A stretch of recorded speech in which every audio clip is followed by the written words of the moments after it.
Сегодня у нас такая болючая травматичная тема. Не только войной мы занимаемся, не только война, скажем так, обуджая у нас кепские успомины. И в связи с тем, что на наступным тыдні будет достатково сумная дата, 31 уже год, после катастрофы. Мы хотели про это узгадать, тем больше, что унесок у развития этой темы так само робить вусная история. И коли вы поглядите пэўную колькасць тут матэрыялаў, яшчэ рыхтуецца, яны звязаны з гэтым метадам, гэтым накірункам.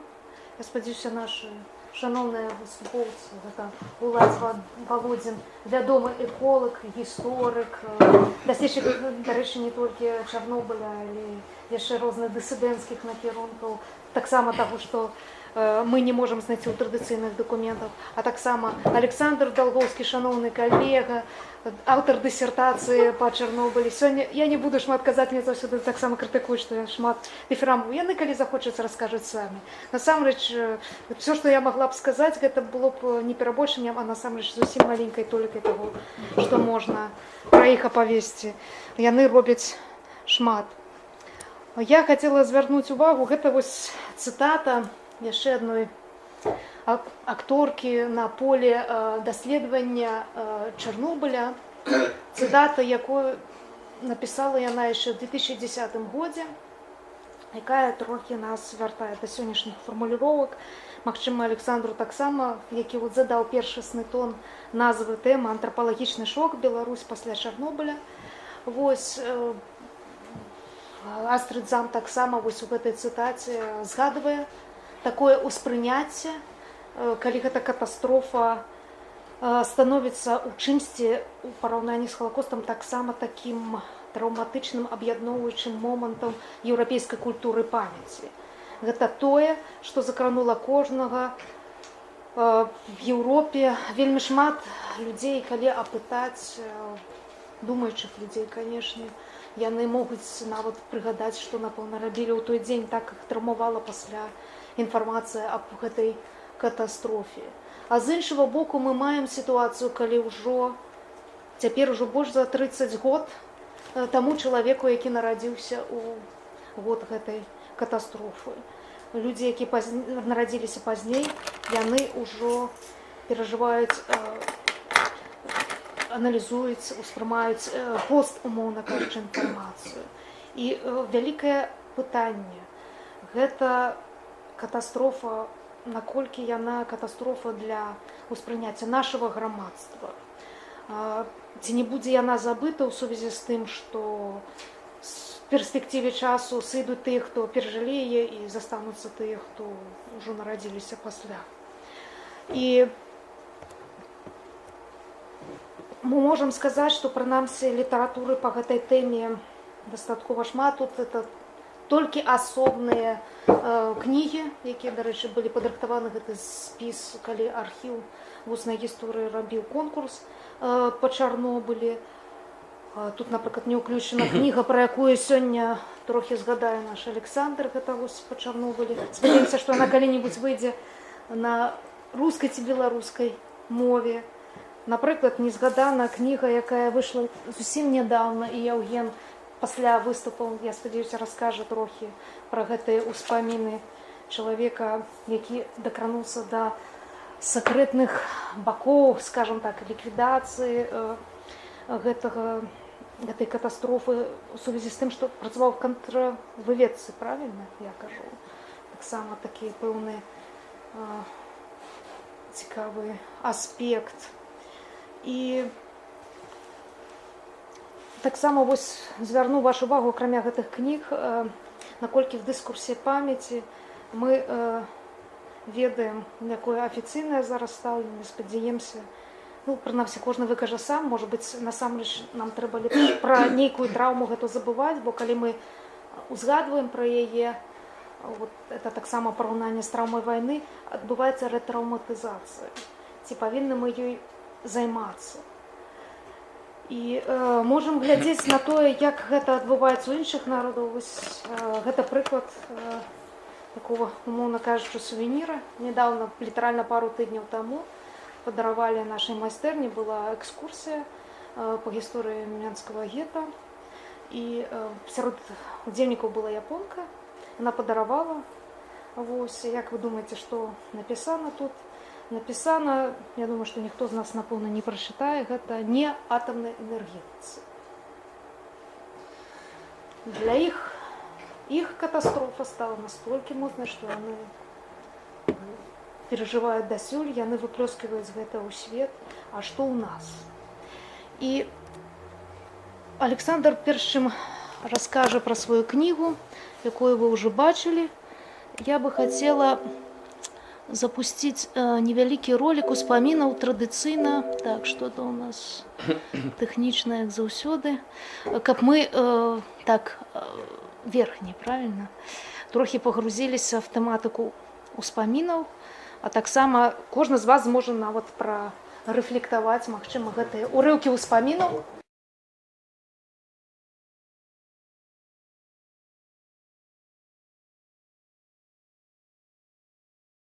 Ну, в понедельник, это когда было уже, 26 субботы было, 27, 28 понедельник пришли на работу.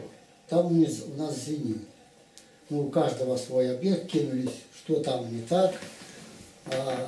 Вроде у нас все чисто, понимаешь. И тут вроде бы Нестеренко позвонил. Он в это время был в Москве. И там уже, где-то там, то ли в Никите, я не знаю, где он был. Ну, звони сюда, ребята, это, наверное, из Чернобыля пришло. Конечно, что-то надо было бы понимать. Но много тогда, во-первых, впервые это дело было такого масштаба. Многие не знали, растерялись. Но, так сказать, вот, судя по этому, много делалось правильно и так далее. Конечно, мы зря бросали туда эти мешки там сбором. Но это уже детали, техника, которая, я говорю, в принципе. И когда на 1 мая вывели детей на улицу на демонстрацию, несмотря на все наши эти, ну, я думаю, что это тоже преступление. Не сейте панику. Какая паника? Народ надо предупреждать об опасности. Вот это паника. Они боятся паники. Они боятся за свой пост. Понимаешь? Вот что страшно в этих вот чиновниках, которые боятся за свой пост. Они жертвуют людьми для того, чтобы, так сказать, свой пост сохранить. Надо читаться перед Москвой. Там сказали, не сейте паники, и здесь сказали, не сейте паники. А тут докладывают обстановку.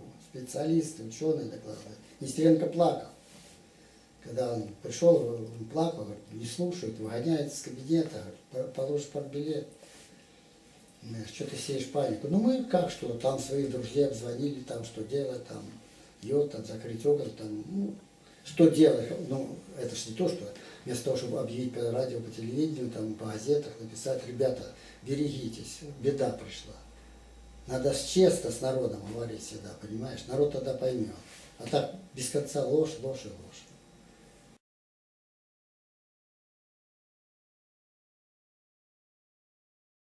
Я бы сказала, что после Чернобыля, во-первых, тоже район же в 2 раза уменьшился. Понятно, половина района оказалась под этой выселенной 30-километровой зоной. Ну, все это как бы было нормально, но мне кажется, тут усугубило развал Советского Союза. Это еще больше принесло вреда, чем Чернобыль, я считаю.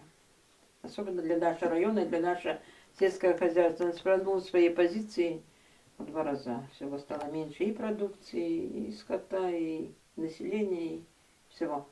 Я в таком случае говорю, знаете, что вот такой фразой мне запомнилось в одной книжке: «Время выбрало нас». Ну что делать? Ну мы в это время родились. При нас это случилась катастрофа. Ну так что, нам было опустить руки и конец свету? Нет, мы выжили и живем. И я считаю, что мы нормально живем и будем продолжать жить, потому что нам надо детей своих растить, внуков, землю эту. Мы уже, вот я постепенно, мы начинаем эти земли, которые в зоне уже, они очищаются, потому что полураспад же этих элементов проходит, и уже там вот некоторые засеваются кормовыми культурами.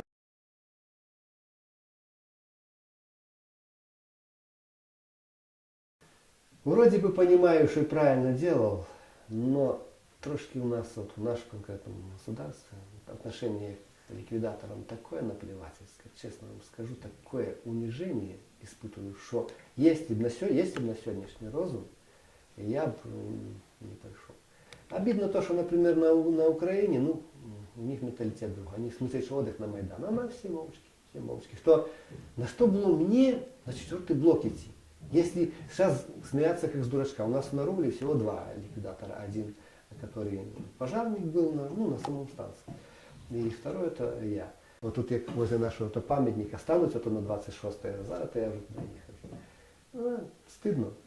Особенно когда лысый стануть и парторг с этого, с Давляду станет, да вы знаете, и мы стоим, вот кто хоть кто-то, никто не вспомнил, что вот там у нас такой есть ликвидатор Иван Витковский, на работу, никто. Дадуть это своим этим словом, парторг стоит. Ви знаєте, як це трудно було. Це ж треба було 200 кілограмів свинью до подоска досташити на кузов.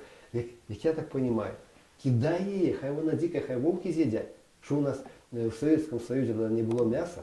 Как это людям не объяснили, что не надо. Вы же объясняете по-людски, так люди поймут. Кто уже на свой страх и риск, пускай уже, допустим. Но вы же людям объясняете. Первым объяснить элементарные правила поведения в радиации. Понятно, что ты не можешь в один миг плату людей развеять, там предоставить им жилье, и все понятно. Ну хотя бы на время все санатории забили. Ну короче, действовали совсем неправильно. И вот я говорю, такая благодарность. На Украине льготы есть ликвидаторам, в России есть. На сегодняшний день, вот я, чтобы вы бачили, с каким трудом мне 3-ю группу продлили, это вообще. Но как обидно слушать, что мы тебя, мол, туда не посылали, а что ты? Или ты один, это мне, можете себе представить, а что ты один таким? Я скажу, а что? Много у нас таких, которые на 4-м блоке на самом были, конкретно работу выполняли. Вот это вот обидно.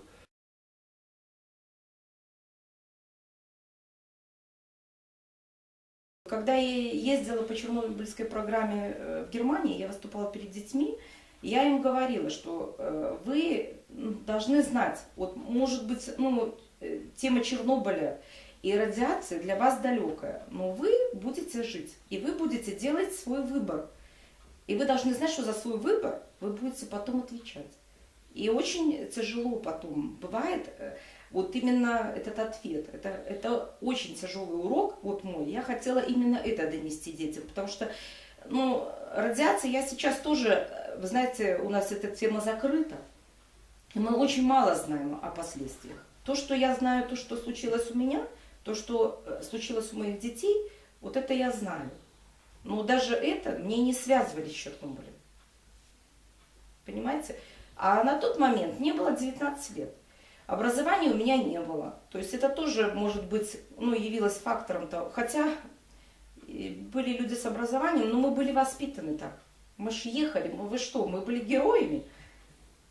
Поэтому я думаю, что можно было избежать тех последствий, которые есть. Но, как показывает наша жизнь, у нас в Беларуси строится новая атомная станция.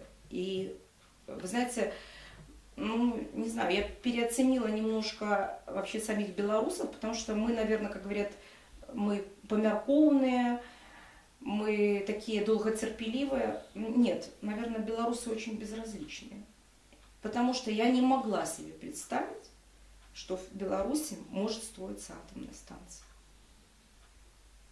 Это, знаете, из пословицы «умные учатся на чужих ошибках, а глупые на своих». Нас даже это не учат. Я сподіваюся, зараз наші докладчики трохи на це відрефлексують. Може, Олександр почне. Ён розповідає нам про період історії Білоруської Совєтської Соціалістичної Республіки, як усприймали люди, а так само той так званий кризисний менеджмент, як він використовувався, каб сховати цю інформацію. Мне только найти презентацию. Правый угол верхний. Вот это? Другая. Ось гэта. Я себе пару вещей по ходу представления Ирины записал, просто как комментарий. Ирина, большое спасибо за представление. Я вошел в такую фазу выступления по Чернобылю, которую раньше критиковал именно к годовщинам Чернобыля.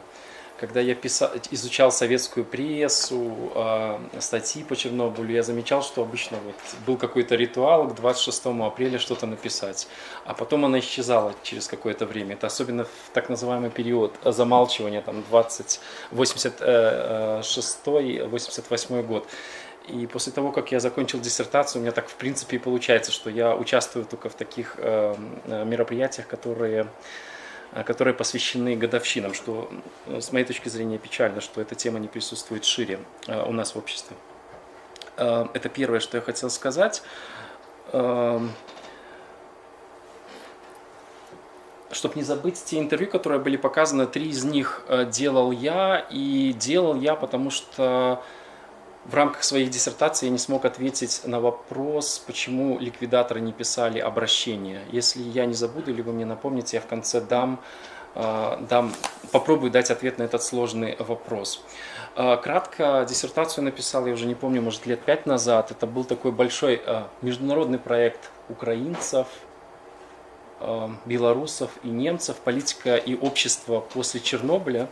О нем практически сейчас ничего не известно, как и участников этого проекта.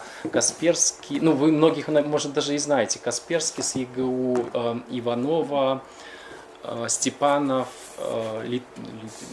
Лиухина, забыл, к сожалению, точно фамилию. То есть в каком-то смысле это можно сказать, что не совсем все удачно прошло, хотя диссертации были написаны. То есть как-то потом они меньше присутствуют у нас в научной среде. У меня, в частности, понятно почему, у меня она на немецком была написана. Перехожу непосредственно, как меня тема Чернобыля заинтересовала.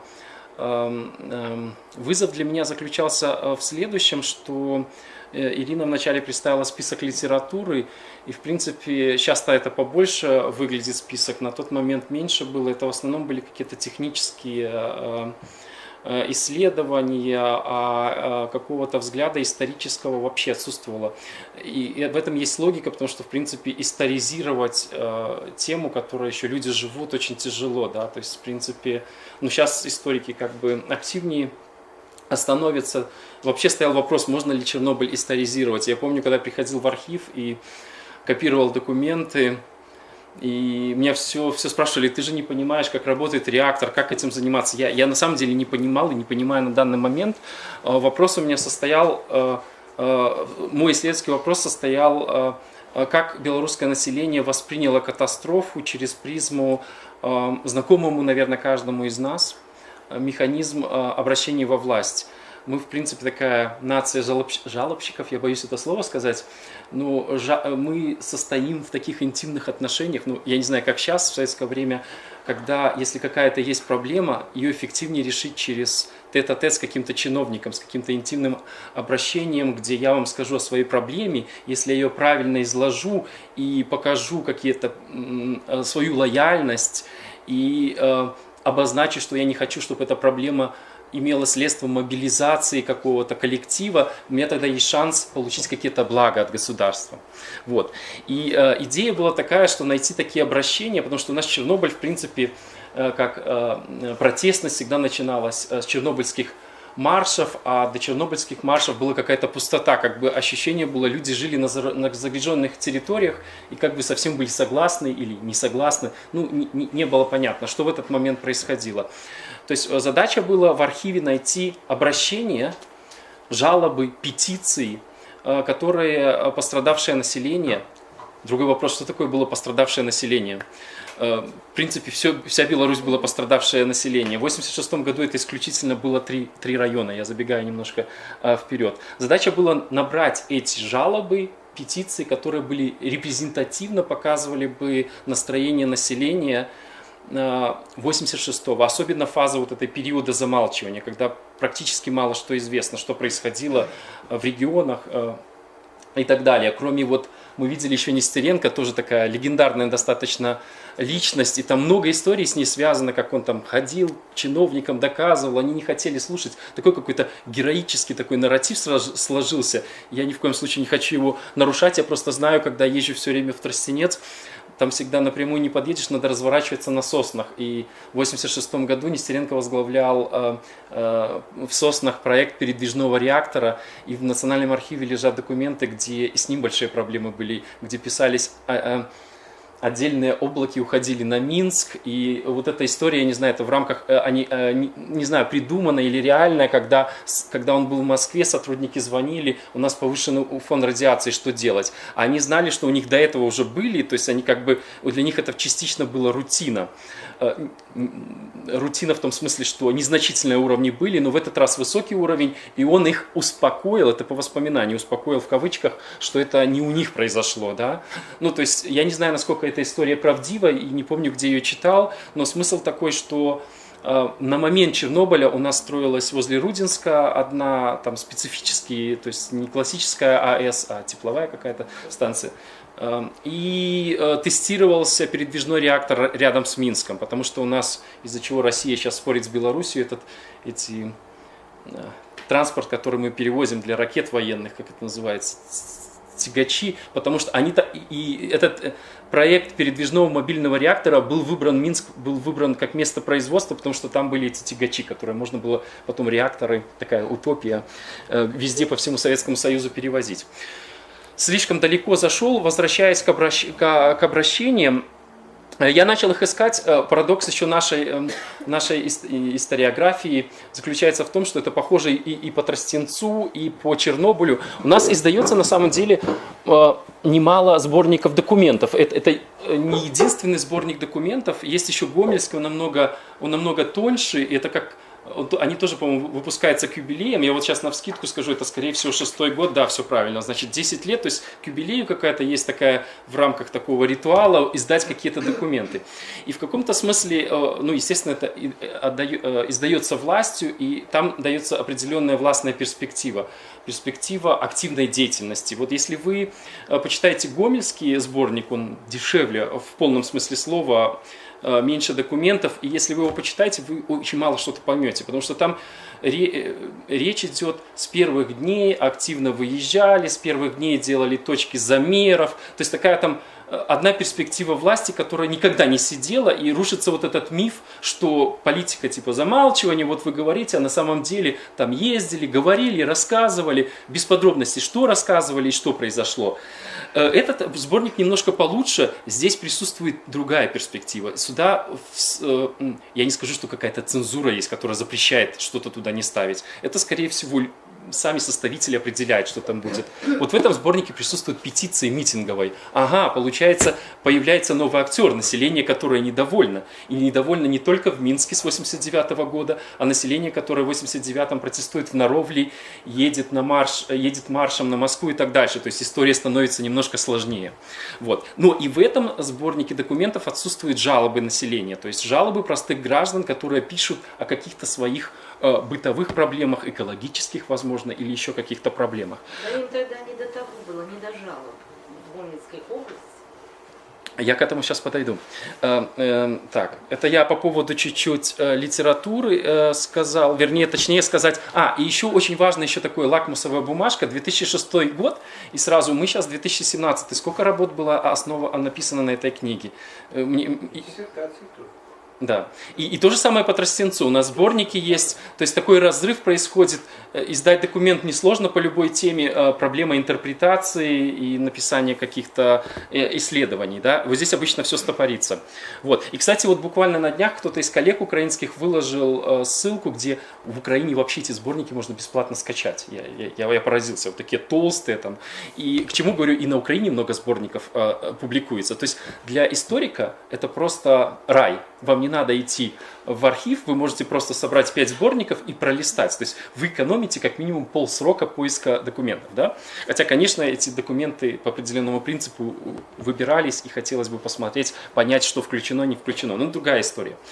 Непосредственно к докладу, но антропологический шок, такое плакативное название, это происходит от произведения социолога этого немецкого Бека, да, и там не только это одно такое вот яркий такой маркер, антропологический шок, он, естественно, это рассматривает с западной перспективы, да, а именно с Германии, где не чуть-чуть многое по-другому было. Там еще присутствует понятие как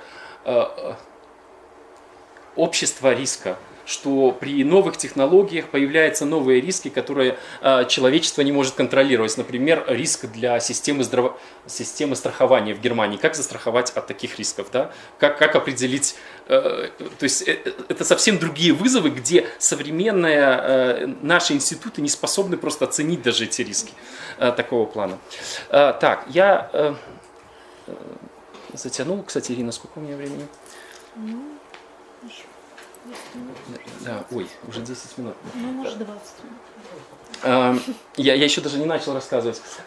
Вначале я хотел показать карту. Вообще, еще в рамках работы всегда была проблема найти какие-то карты. И вот эту карту я... Потому что они достаточно поздно стали публиковаться. И держались, был гриф секретности. Вот эта карта, она с немецкого такого журнала «Ост-Европа». Я ее взял и интегрировал в диссертацию, потому что на ней можно, так скажем, определить визуально риски радиации. Да? Так физически радиацию нельзя увидеть, на карте это можно. Да?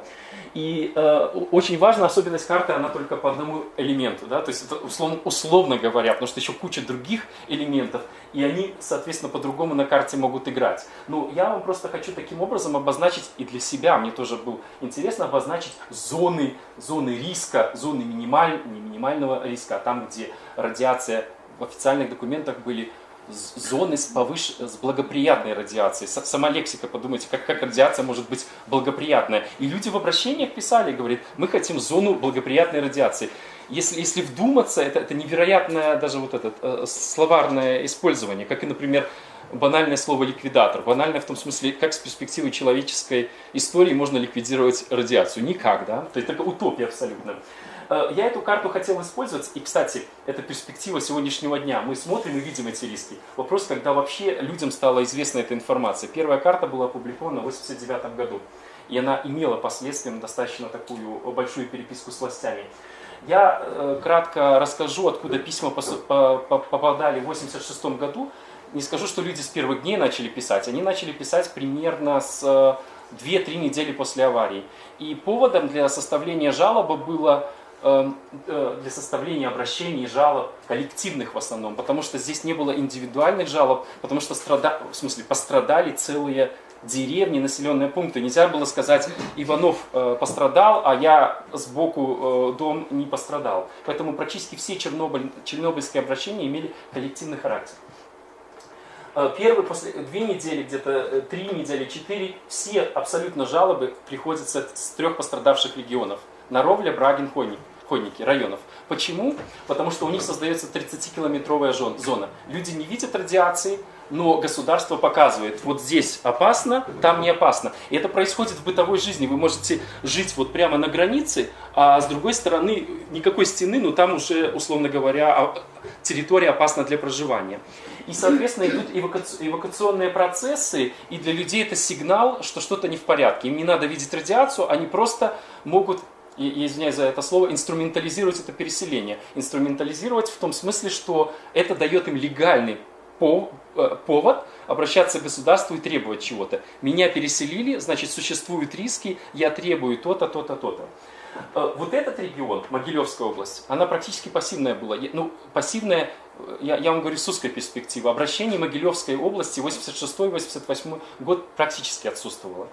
В Минске были обращения. И были обращения, направленные против Сосны и строящегося возле Рудинска, это, боюсь точно сказать, как это сокращение, да, это не классическая атомная станция. И это были анонимные обращения, где власть, это очень интересно, Слюнькову угрожали, что если вы если вы не прекратите строительство этих всех проектов, это звучит сейчас прямо как маленькая сенсация. Многомиллионный Минск выйдет протестовать в 1986 году, протестовать, да? Ну, и обещает Слюнькову, что если он остановит это все, то народ его запомнит всегда как человеком, заботящимся о... Это невероятно, потому что вы знаете, какой образ у Слюнькова сейчас, да? Несмотря, что строительство прекратили, да?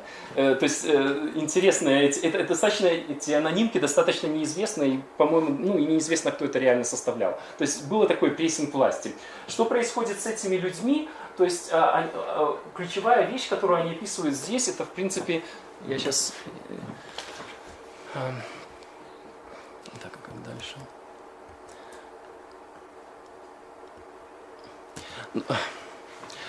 Сейчас я перейду к этому кратко Чернобыльскому социальному контракту. В основном то, что удивляет в этих обращениях, в принципе, все обращения посвящены каким-то решениям сиюминутных вопросов. То есть там нету, именно, например, где нам чинить обувь мы переехали, как нам получать продукты. Как, ну, это понятно, потому что, уехав с одного места в другое, сформировался большой комплекс бытовых вопросов. Сколько мы здесь будем жить, когда жилье построят, куда детей возить и так дальше.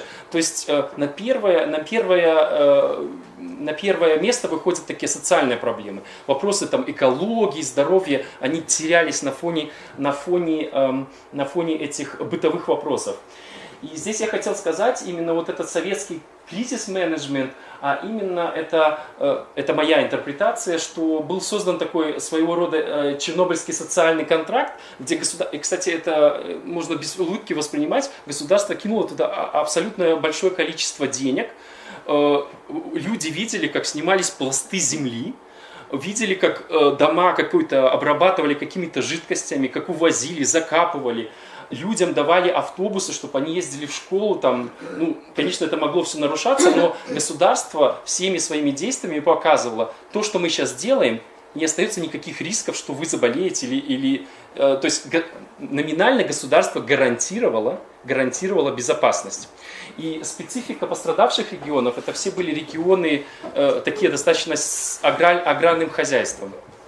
Вот. Ну, и, естественно, была такая неконтролированная миграция, то есть люди, которые могли себе позволить уехать в другой регион, найти работу, таких немного было. Потому что государство было такие методы, как прописка, военная служба. Вы не могли просто взять вот так вот семью, поехать в Киев, если вы не какой-то суперспециалист, где вы могли найти себе применение в Киеве. Для простых людей это практически было невозможно. И здесь я, так скажем, немножко делаю такой конструкт. Это вот 30-километровая зона, где людям объясняется новое правило игры. И объясняется заботу государства. Это патерналистическое общество, где государство гарантирует безопасность им в силу проделанной работы. И я потом здесь чуть-чуть вплету устную историю. Я потом делал интервью с определенными людьми, которые мне рассказывали, что были даже люди, которые они ездили в 30-километровую зону работать, потому что там шла двойная зарплата. И она говорила, женщина, которую мы очень тогда хорошо получали. Это чуть-чуть про Чернобыльский социальный контракт. То есть, кстати, какую роль он сыграл, что к 1987 году количество обращений с этих 3 пострадавших районов значительно снизилось. И для меня такая лакмусовая бумажка, если вы полистаете документы Совета Министров, у них в 1986 году такой есть сектор писем, и у них в сектор писем всегда есть статистика, что когда поступало, и Чернобыль в 1986 году была одна из важных таких тематик, которые они отсматривали, отслеживали. С 87-го или с 88-го она исчезает. То есть это как бы показывает, что тема решена, в смысле, что там ликвидировали последствия в кавычках и жалоб нету, да? Вот в этот период я так тезисно хотел бы кратко представить, что в этот период, если вы читаете официальные документы, обращения граждан, то абсолютно чернобыльская проблематика – это проблема Наравлянского Брагинского и Хонькского района. Это на уровне даже переписки чиновников, когда с Минской области просят выделить дополнительные средства для наровли. Они говорят, нет, это ваша проблема, это регион, ну то есть это не наши проблемы, мы не собираемся пилить наш бюджет для ваших регионов. То есть многие отказы шли, что это именно те регионы, их проблема. То есть нету восприятия, что это общенациональная проблема. Ну и если вы посмотрите статистику, сколько писем пришло по чернобыльской проблематике, по жилищной проблематике, жилищная проблематика абсолютно доминирует, в том смысле, что то, что тогда Минск объединяло с теми регионами, что везде все стремились получить квартиры, и все стояли в очереди за квартирами. То есть по количеству это примерно одинаковая даже жилищная проблематика доминировала над чернобыльской. В этот период времени. Ну, это то, что я говорил, о никаком общенациональной трагедии не может быть в связи с этим идти речи, потому что так называемая политика замалчивания в данный момент существовала. Ну и многие проблемы, вот эти проблемы обращений во власть, они до сих пор практически неизвестны, потому что они решались с глазу на глазу с чиновником. То есть государство обычно реагировало, если она видела какую-то активную мобилизацию, в рамках чернобыльских обращений можно было выбить и квартиру, преувеличиваю, можно было не выбить, но она видела необходимость вмешивания. То есть если какой-то коллектив начинает писать, что срочно переселение, или там какие-то проблемы, государства, выезжали чиновники, разговаривали с ними и старались решить эту проблему в материальном характере. В том смысле, что действительно могли быть предоставлены какие-то материальные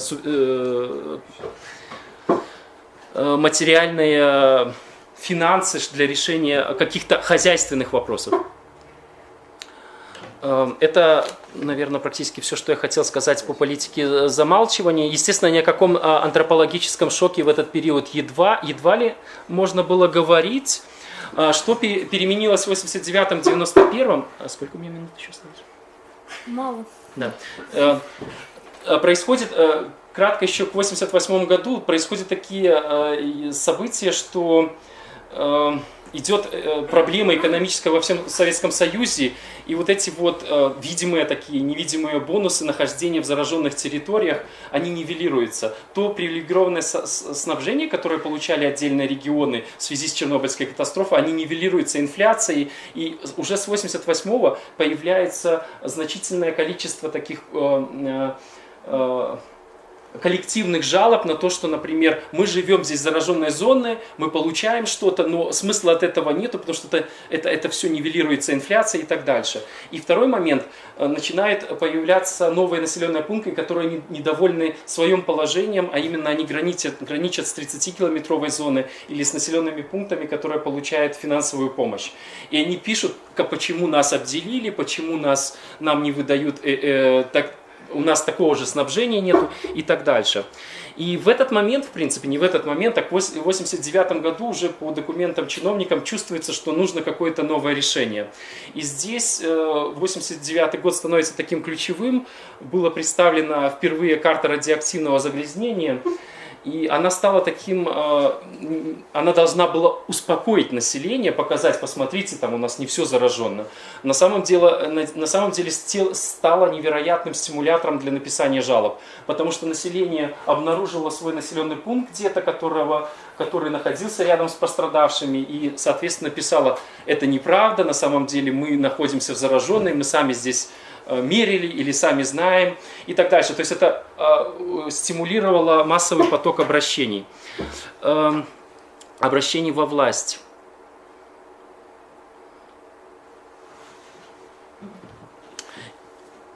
Очень важно, что в этот период так называемой частичной демократизации, когда проходят выборы и Верховные Советы, формируется такой привлекательный адресат, который может решать проблемы в публичной политике, в смысле, в рамках публичной политики, и часть обращений трансформируется в такие наказы депутатам. Ну и еще в завершение этой фазы 89-91 я скажу, что протестное чернобыльское движение, там я покажу пару фотографий, чтобы это визуально продемонстрировать, в значительной мере стимулированы государственные органы к переводу Чернобыльского социального контракта в новые правовые рамки, а именно к разработке законодательства, государственной программы еще по ликвидации, а не по преодолению последствий аварии. В рамках этого законодательства произошли новые масштабные переселения. Чуть-чуть кратко я уже буду завершать по мобилизационным процессам в провинции. То есть 86-88 год это была фаза письменного протеста. Часть населения пострадавшего, она общалась с чиновниками и за счет этого контракта получала какие-то привилегии или не получала, и оставалась жить в том числе на зараженных территориях. С 1989 года этот контракт уже не работает, потому что объем недовольных людей увеличилось. И прежде всего, одну из главных причин, почему начались мобилизационные процессы, люди увидели, что гарантия государства безопасности не работает. А увидели, так скажем, по биологическим, на примере своих детей, у которых начала появляться щитовидная железа. Это какой-то, так своего рода, цинично сказано, ребенок становится измерителем радиации. Государство гарантировало нет, а здесь появились проблемы. И вы видите, кто в основном, кого это мобилизирует. Это женщины. Естественно, я не подбирал фотографии, но вот здесь это практически только женщины стоят. Это потому что это матери тех детей или матери, которые сенсибилизированы сообщениями, что у детей появляется щитовидка. Моя одна из любимых фотографий, это митинг по-белорусски. Стоят люди как пионеры по линейке, женщины, и спрашивают, как жить дальше, там пару плакатов, а чиновник выходит: митинг запрещен, вы не имеете права здесь разговаривать с нами. И это реально первый опыт, это, по-моему, на Ровле, если не ошибаюсь, митинг запретили, и с тех пор люди начали как сами мобилизироваться, и государство пошло на диалог, оно начало проводить такие митинги, которые оно само моделировало и определяло, здесь видно даже по плакату: черные тучи Чернобыля развеет свежий ветер перестройки. Я не думаю, что вот эта женщина могла придумать такое красивое название плаката. То есть здесь по фотографиям уже видно, что государство вмешивается и пытается как бы оседлать эту протестность. Уже не через контроль за обращениями, потому что обращения, они канализировали проблематику, делали ее не публичным. Это становится уже публичным, и здесь митинговые резолюции. После этих митингов создаются такие митинговые резолюции. Ну и вот один из самых таких знаковых маршев протестов, это когда на Ровле, Брагин, Хойники и, по-моему, Могилев объединяются, и они едут на 6-8 автобусах в Москву. По дороге встречают на площади Адамовича, их приглашают там в самый главный зал Кремля, и они обсуждают, как же по-новому можно решить чернобыльскую проблематику. Интересно, какие там требования с точки зрения современного белоруса может вызвать улыбку, но там речь шла о повышенных поставках холодильников в регион. Ну, то есть там очевидно, что вот эта материальная недостаточность играет тоже большую роль. Политические требования, естественно, абсолютно в таком зародыше, и экологические требования тоже слабо присутствуют. Дайте Гомелю экономическую свободу, и мы сами решим все проблемы. И, кстати, вот еще интересно, еще раз повторяю, что я уже заканчиваю, провинция присутствует уже и в Минске, да? Нам известны опять классические виды чернобыльских маршев, а вот приезжает автобус, они отдельно стоят, да? Вот стоит на Ровле перед домом правительства. А вот стоит, я не могу здесь читать плакат, но я помню, это уже, по-моему, в рамках, это местный как бы митинг, в смысле минчане там с БНФ как-то организуется. То есть я хочу сказать, я точно всей вот этого генезиса не знаю до конца, но это все 89-й год, что происходит, как бы провинция немножко сама независимо протестует, хотя представители БНФ приезжают в провинцию и вносят тоже такой элемент политизации, примерно такого плана, что мы будем независимые, мы сможем преодолеть последствия, у нас будет возможность оздоровляться на Западе, чиновники приезжают, официальные чиновники говорят, они политизируют, только советские ресурсы советского государства сможет преодолеть, ликвидировать последствия Чернобыля, а человек хитрый, он смотрит, он хочет и как оздоравливаться, и чтобы из Советского Союза брать ресурсы, поэтому они и там стараются участвовать. Ну и уже самое то, что я представлял, известный чернобыльский митинг, то, что просто хотел обратить внимание, здесь уже немножко другие лица присутствуют. То есть вопрос интеграции вот этих протестующих из провинции в Минское это протестное движение, и вы видите здесь символ погони, и как бы для меня знак, что в Новой Белоруссии там все примерно по-другому будет. И чтобы чуть-чуть вас символизировать жилищному вопросу, хотя он до сих пор в Минске актуален, вот эта семья переселенцев на 4 человека получила однокомнатную квартиру.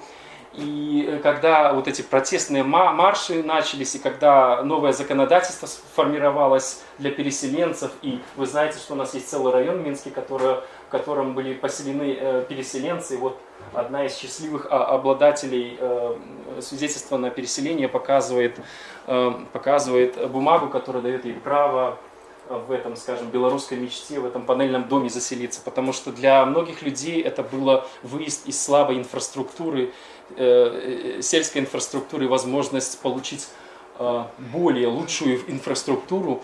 Еще одно такое обращение, которое мне запомнилось, когда в первые недели после Чернобыля многие писали и просили дать квартиры в Москве, в Ленинграде. То есть для части людей, они не понимали еще всех последствий, они пытались сбежать с этого региона. Да, окей. И последнее, это роль обращений по чернобыльской проблематике в конце 90-х. Сейчас мы строим АЭС, и коммуникация с властью касательно чернобыльских проблем посредством модернизированной системы обращений, вне зависимости от формы и статуса жалобщика, это времязатратный процесс и малоэффективный процесс. Сейчас писать, обращаться к государству, стилизируя или как-то объясняя свой статус пострадавшего, абсолютно ничего не даст, потому что это глава официально, а глава Чернобыля у нас закрыта, и мы сейчас занимаемся реабилитацией этих земель пострадавших, и дополнительно сенсибилизировать население этой тематикой, естественно, государство не собирается. У меня еще много есть что рассказать, к сожалению, мало времени. Дякую, Александр. Было вельмі цікаво. Я спадзяюся, пасля будзе вельмі шмат пытанняў, але зараз хацела б яшчэ нашаму другому дакладчыку перадаць слово, толькі вот коротенько, што я яшчэ забыла сказаць вот пра тое, што рабіў беларускі архіў вуснай гісторыі, займаўшы тэматыкай Чарнобыля. І цэлая ёсць калекцыя у нас на партале па Чарнобылі, 45 успамінаў, тыя, каго цікавіць стаўленне людзей у час савецкі, у цяперашні час могуць паслухаць гэта і таксама выкарыстоўваць для сваёй працы. Вось Владимир, вось Евген Бойко, Андрусь Мастыка і хто у вас там чацвёрты быў? Чубат, вось, яны сабіралі гэты ўспаміны прафесійна і раю пазнаёміцца. А зараз прапаную як бы ад тэмы пратэстаў у савецкі час паглядзець, перайсці на цяперашні. І давай памяняемся месцамі, калі была магчыма сваю прэзентацыю. Вось, перадаю слово Владимиру, які з'яўляецца выбітным спецыялістам менавіта па актыўнасці чарнобыльскіх, постчарнобыльскіх ініцыятыў сучасных беларусаў. Я не являюсь опытным специалистом, так супало, что я одночасовый историк, який займається другой половиной 20 століття в Беларуси, и я одночасовый экологичный активист. Причем, как бы не могу сказать, что в нейкай галіне я выбітний специалист, але я знаходжусь акуратно перед проживанием двух сфер. И это мне дает возможность просто быть в курсе многих речей. В принципе, выбачайте, коли я сегодня расскажу добро знакомые вам и банальные вещи, потому что, в принципе, коли вы сочите пильно за белорусскими СМИ опрошенные году 15-20, то я вам ничего нового не скажу. Я буду только про огульноведомые речи говорить. Да, забавно, что наша сегодняшняя встреча так нагадывает интеллигентские размовы на кухне. Это такая утульная обстановка, и, в принципе, колькость людей, которые тут зараз находятся, это не больше, чем могло набиться в кухню до Кима Хадеева в свой час, например. И яшчэ месца, где адбываецца наша размова, мне нагадала про один из моментов моей инициации как экологичного активиста. Если прикладно в 2004 году, может быть, в 2005, Астрид Зам, которую уже сегодня тут узгадывали, организовала встречу с Василем Нестеренком. Тут в историчной майстерне, в этой зале, только что кресла трошки по-іншому были расставлены. І Василь Борисович тоді, ну, це був один випадок, коли я його бачив живцом, чув живцом, і він з перших уст розповідав про, і про 26 красовика 86 года, і про те, що було далі.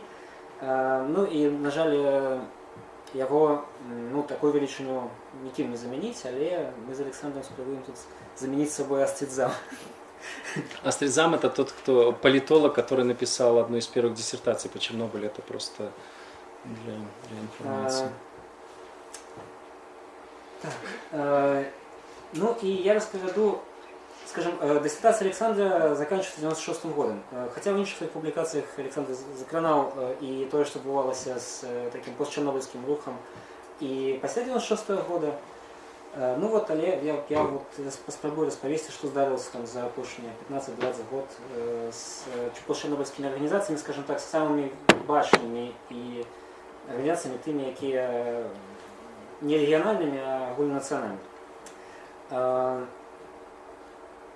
На 96-й год оцінюється, що було в Білорусі, так? Большасць постчернобыльских организаций однозначно и активно супрацьстаяла любым спробам будаўніцтва АЭС у Беларуси. Треба сказать, что и в часы Хебича, и раннего Лукашенко постоянно атомные лоббистские группы спробовали притягнуть проект будаўніцтва АЭС. Было заключено погоднение с Канадой о будаўніцтве АЭС с реактором Канду. На счастье, не было реализовано, там что грошей не было. Так само этой группы постчернобыльские активно потребовали зачинить АЭС в соседних краинах. Найбольш выразная и сконцентрированная их позиция была представлена в газете «Набат», якая выдавалася Белорусским социально-экологичным союзом Чернобыль в Минску с 91 по 96 годы. Ну а зараз мы можем бачить істотно іншу ситуацію. Большая частка постчернобыльских организаций альбо спинила свое існування зусім, альбо стала небачною і нечутною в публічній просторі. Большасць з тих, кого яшчэ можна заўважыць у публічнай прасторы, нават не спрабую ўздымаць, якія б то не было палітычнае пытанне, напрыклад, пытанне аб неабходнасці будаўніцтва беларускай АЭС. Ну а тыя, хто супрацьстаіць атамнай энергетыцы ў сённяшняй Беларусі, гэта экалагісты, якія, скажем так, у пачатку 90-х яны мала цікавяць чарнобыльскім пытаннем. Гэта людзі таксама з сваёй генеалогіі, але антыатамнымі актывістамі не сталі на трошку іншай глебе. Ну і што было прычынай такой метамарфозы? На мою думку, галоўнай прычынай была паслядоўная палітыка ўладаў Беларусі, скіраваная на замоўчванне чарнобыльскай праблематыкі і заглушэнне галасоў алармістаў адміністрацыйна-карнымі метадамі. Постчернобыльскія арганізацыі апынуліся ў такім самым становішчы, як і астатнія грамадскія арганізацыі Беларусі. Яны сутыкнуліся з абмежаваннямі свабоды аб'яднання, свабоды слова, свабоды сходаў. Для ціску на грамадскія, у тым ліку чарнобыльскія арганізацыі, кантролю за імі быў створаны дэпартамент па гуманітарнай дзейнасці адміністрацыі прэзідэнта, ну і сістэма, пры якой трэба браць дазвол на атрыманне грантаў і яшчэ заплаціць падаткі з гэтых грантаў. Вось, ну і пераходжу, власна, да гэтых арганізацый. Першы, вот, я не знаю, может быть, аудыторыя падкажа, хто это, што за чалавек. Ведаеце? Нет. Василий Яковенко. Так, 36 года народження, публіцист, член Союза письменников. Вот, и он уже шмат гадоў застаецца кіраўніком Беларускага сацыяльна-экалагічнага саюза Чарнобыль, заснаванага ў 90-м годзе. Як уже было адзначана, эта арганізацыя выдавала газету «Набат» і з'яўлялася удзельнікам міжнароднага сацыяльна-экалагічнага саюза, такой парасонікавай структуры, якая была задумана для аб'яднання зялёных з усяго былога Савецкага Саюза. Но Белсоюз Чарнобыль страціў сваіх удзельнікаў за апошнія гады. І тут, в прынцыпе, нават не разумею, што беларускай дзяржаве не спатрэбілася вялікіх намаганняў прыкладаць. Василий Яковенко працягвае публіцыстычную і пісьменніцкую дзейнасць, вядзе свой сайт.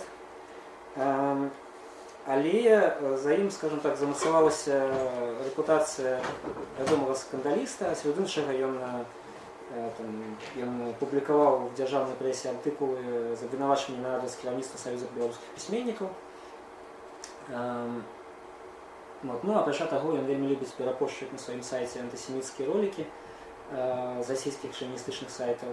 Ну і рабіць перыядычна гомафобныя заявы, то бок, скажам, за такім лідарам асабліва і публіка і не пойдзе. Наступны. Влево, вправо. Плюс. Плюс натиснуть. Да, вот так вот все. Ну вот это вот Василий Борисович Нестеренко, про которого я сегодня узгадывал, на жаль, небожчик, в 2008 году помер. Член-корреспондент Академии наук Беларуси, доктор технічних наук. Ён сустрэў Чарнобыльскую аварию, як уже было зазначено, як директор Института ядерной энергетики Академии наук Беларуси. З першых дзён аварии активно включился в вывучэнне наступстваў і у спробы запабегчы некаторым наступству. Ён наполягаў на йоднай прафілактыцы. З першага ж дня абіваў парогі ЦК КПБ, але в ЦК яго не паслухалі. Федюшин в рубрику интервью казал, что со слезами просто Нестеренко в институт вернулся с одной из размов ЦК. Довольно хутка Нестеренко звольнили с працы в институте. Спочатку зняли с посады директора, потом совсем звольнили. У 90-м годзе ён цалкам заняўся грамадскай дзейнасцю. Ён быў фізікам-ядершчыкам усё жыццё, але вырашыў, што цяпер ягоная пасля такой аварыі, ягоны абавязак як фізіка-ядершчыка зрабіць усё, каб ахвяры тэхналогіі, якую ён распрацоўваў, атрымалі як найменш пакупы, скажем так. І ён заснаваў у 90-м годзе Інстытут радыацыйнай бяспекі Беларад і ўзначальваў яго да сваёй смерці. Супрацоўнікі інстытута ездзілі па Беларусі з мабільнымі лабараторыямі, каб вымяраць радыацыйнае зароджанне прадуктаў харчавання і целаў людзей, в першую чаргу дзяцей. Удзельнічалі ў аздараўленні дзяцей, распрацавалі эфектыўны прэпарат для паскорнага вывядзення радыенуклідаў з арганізма чалавека. Інстытут выдаваў кнігі і бюлетэні і удзельнічаў у разгортванні ў Беларусі сеткі немобильных стационарных лабораторий по вымярэнню радыенуклідаў. То бок фактычна абганяў дзяржаву у гэтай важнай функцыі. Так? Аднак з гадамі памеры дзейнасці установы змяншаліся. Паступова у 2007 годзе пасля прапановы адселіць некалькі найбольш цяжка забруджаных вёсак у Нараўлянскім раёне інстытут патрапіў пад вялікую праверку з боку дзяржавы. Пасля праверкі інстытут працягнуў сваю дзейнасць, але яго супрацоўнікі былі дастаткова запалоханы, каб не паўтараць сваю прапанову. І пасля смерці Васіля Нестеренкі ў 2008 годзе наступным інстытут паволі згортваў сваю дзейнасць. На цяперашні час у інстытута адсутнічае нават свой сайт. Нейкі час інстытут перастаў абнаўляцца, а потым яны проста яго закінулі, нават хостинг не аплачваюць, перасталі аплачваць. У СМІ дзейнасць інстытута амаль ніяк не адлюстроўваецца. Ну, толькі хіба што вельмі настойлівы журналіст, як Ганна Совусь з Радой Свабоды, напрыклад, можа пайсці в інстытут Беларад, там прынесці нейкую ахародніну ці малако для вымярэння, ну і такім чынам асвяціць яго дзейнасць. Апошняе выданне інстытута, якое трапіла в публічныя бібліятэкі Беларусі, датуецца 2011 годам. Ну і калі Васіль Нестеренко да сваёй смерці быў паслядоўным і галосным праціўнікам будаўніцтва АЭС, то яго сын Алексей, які цяпер кіруе інстытутам, не адважваецца выказвацца на гэтую тэму ў СМІ. Наступны герой гэта даваецца ну вот нягледзячы на тое, што тут Іван Нікіченка пазіруе на фоне партыйнага сцяга аб'яднанай грамадзянскай партыі, але на самой справе ён быў удзельнікам партыі БНФ. Ён таксама быў звязаны з інстытутам Беларад. Яго спецыяльнасць уже не фізік-ядершчык. Іван Нікіченка быў членам-карэспандэнтам Акадэміі навук Беларусі і доктарам сельскагаспадарчых навук. На працягу некалькіх гадоў пасля Чарнобыльскай катастрофы Нікіченка даследаваў яе наступствы для сельскай гаспадаркі. Ён удзельнічаў у публічнай палітыцы як чалец БНФ і заставаўся пастаянным праціўнікам будаўніцтва АЭС. У 2009 годзе пры ўдзеле Нікіченкі быў зарэгістраваны цэнтр падтрымкі чарнобыльскіх ініцыятыў. А ў 2010 годзе Іван Нікіченка ачоліваў грамадскую экалагічную экспертызу праекта «Беларуская АЭС». Ну і ў гэтай грамадскай экалагічнай экспертызе я таксама прымаў удзел, такім чынам быў асабіста знаём. Дар'я Нікітченко. Апошнія гады свайго жыцця Іван Нікітченко заставаўся апошнім, хто публічна распавядаў пра трывожныя вынікі даследаванняў інстытутам Белрад назапашэння радыеактыўнасці ў арганізмах жыхароў Беларусі. То бок ён разам з Белрадам ездзіў па рэгіёнах Беларусі і расказваў у СМІ, колькі намерылі у дзецях там, у Полацку, у Гродні бекерэльны кілаграм на прыборы СІЧ. Ну вот пасля яго трагічнай смерці ў 2010 годзе ў аўтамабільнай аварыі інстытут Белрад сышоў у глухое маўчанне. Наступны человек, я думаю, что вот этого человека, ну, прям полова из вас познает по твари, да? Это Юрий Бандажевский, былый ректор Гомельского медицинского института, доктор медицинских наук. Я думаю, что он достаточно широко ведомая особа про его биографию распавядаць, так? Ось, ну, нагадаю, толькі што пасля свайго вызвалення са зняволення, я не знаю, ці застаўся у Бандажевскага беларускі пашпарт, але карыстаецца ён пашпартам, таким міжнародным пашпартам, выдадзеным яму, я ўжо не памятаю, ці адной з субсідыярыяў ААН, ці нейкім субсідыярыяў Еўрасаюза, і жыве зараз у Киеве, а працуе у горадзе Іванкіў Киевской области. Это один из, на кшталт нашей Нароўлі Ціхойнікаў, один из наибольш забруджаных районов, где живет так само шмат переселенцев з вёсак адселеных.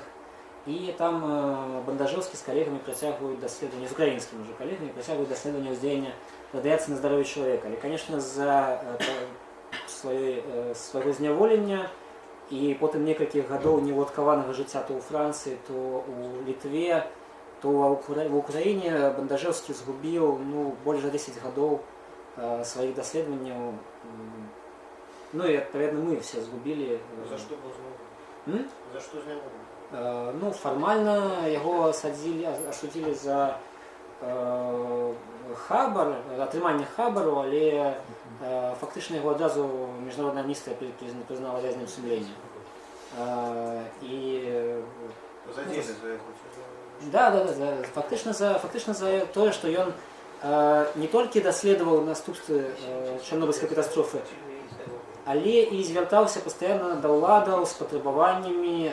Вот я даследаваў наступствы, вот такія наступствы, з гэтым трэба нешта рабіць.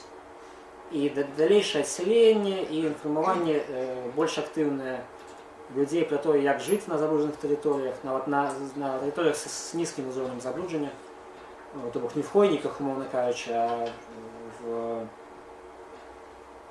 жлобе, не цілечыцы. Наступны человек, ну, тут так само многие его познают, это Геннадий Грушавы.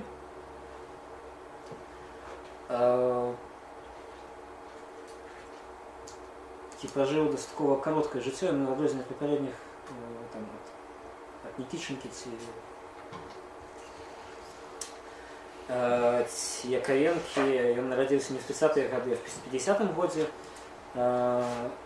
Ён быў заснавальнікам старшынём дабрачыннага фонду «Дзеці Чарнобыля».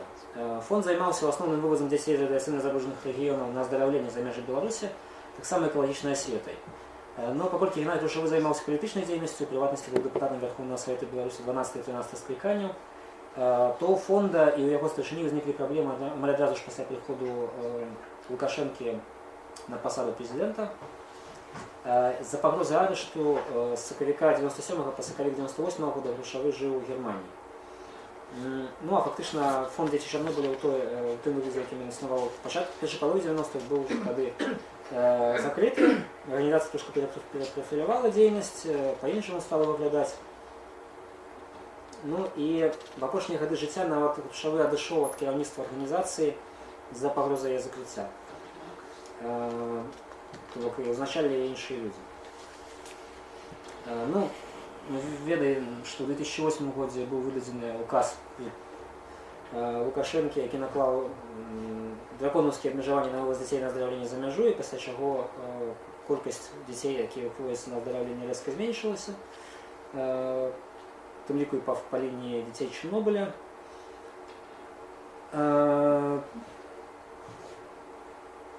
Но тут варта сказаць, што Грушавы сам, правда, надышоў ад дзейнасці арганізацыі, але сам ён пастаянна даваў СМІ каментарыі, таксама і наконт будаўніцтва АЭС, наконт чарнобыльскай праблематыкі.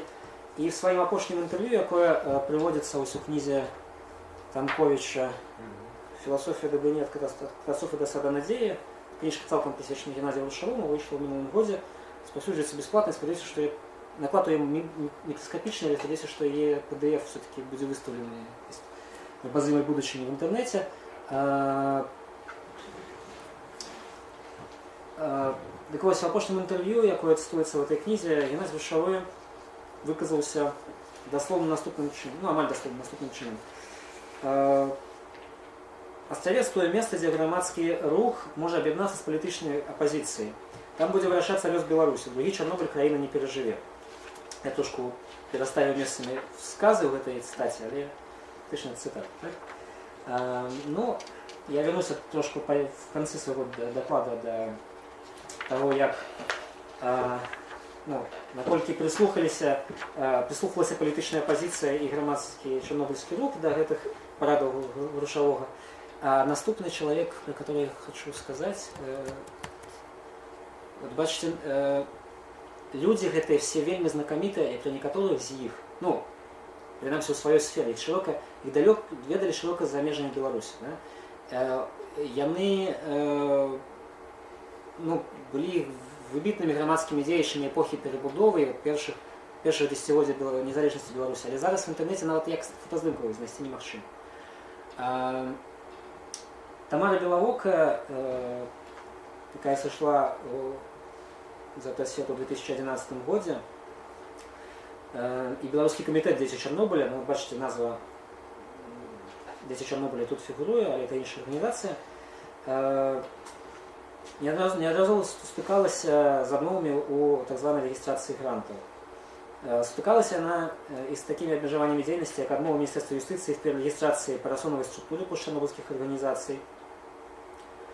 Кандидат медицинских наук Тамара Беловока в 90-е годы организовывала реабилитационные центры, организовывала конференции по разгляде медицинских наступств Чорнобыльской катастрофы и старалась агучивать в публичной просторе чорнобыльские проблемы со здоровьем, якія замоўчваліся дзяржаўнымі органамі аховы здароўя. На жаль, пасля смерти Тамары Белавокай Беларускі камітэт дзеці Чарнобыля перастаў праводзіць канферэнцыі, на якіх яны спрабавалі нейкія праблемы агучваць. А інфармацыя пра яго дзейнасць зараз не трапляе ў СМІ, я нават не магу сказаць, яны яшчэ існуюць, не існуелі, в якой форме і так далей. З Тамарай Белавокай супрацоўнічала доктар біялагічных навук, кандидат гістарычных навук, антраполог Лідія Цягака.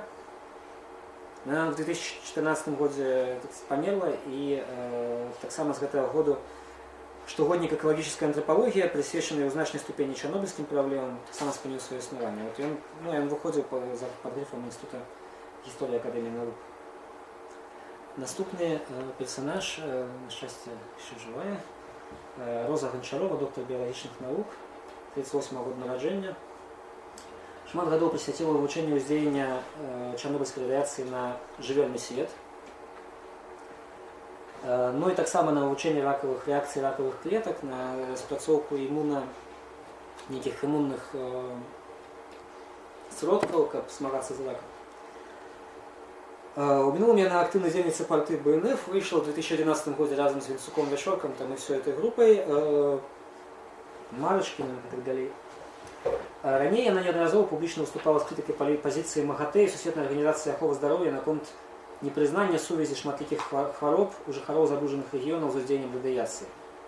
Прычым выступала як у Беларусі, так і на розных міжнародных форумах, прыватнасці арганізацыі IPPNW, міжнародныя лекары супраць ядзернай зброі, но там арганізацыя выступае супраць ядзернай энергетык таксама. Але ў апошнія гады яна сышла з публічнага жыцця, не дае інтэрв'ю СМІ у прынцыпе, і нават вусным гісторыкам, мне ў прыватнасці адмовілася даць інтэрв'ю. І відаць, яна гэта робіць, каб працягваць сваю навуковую працу ў Беларусі і мець магчымасць публікаваць артыкулы на чарнобыльскую тэматыку ў замежных навуковых часопісах.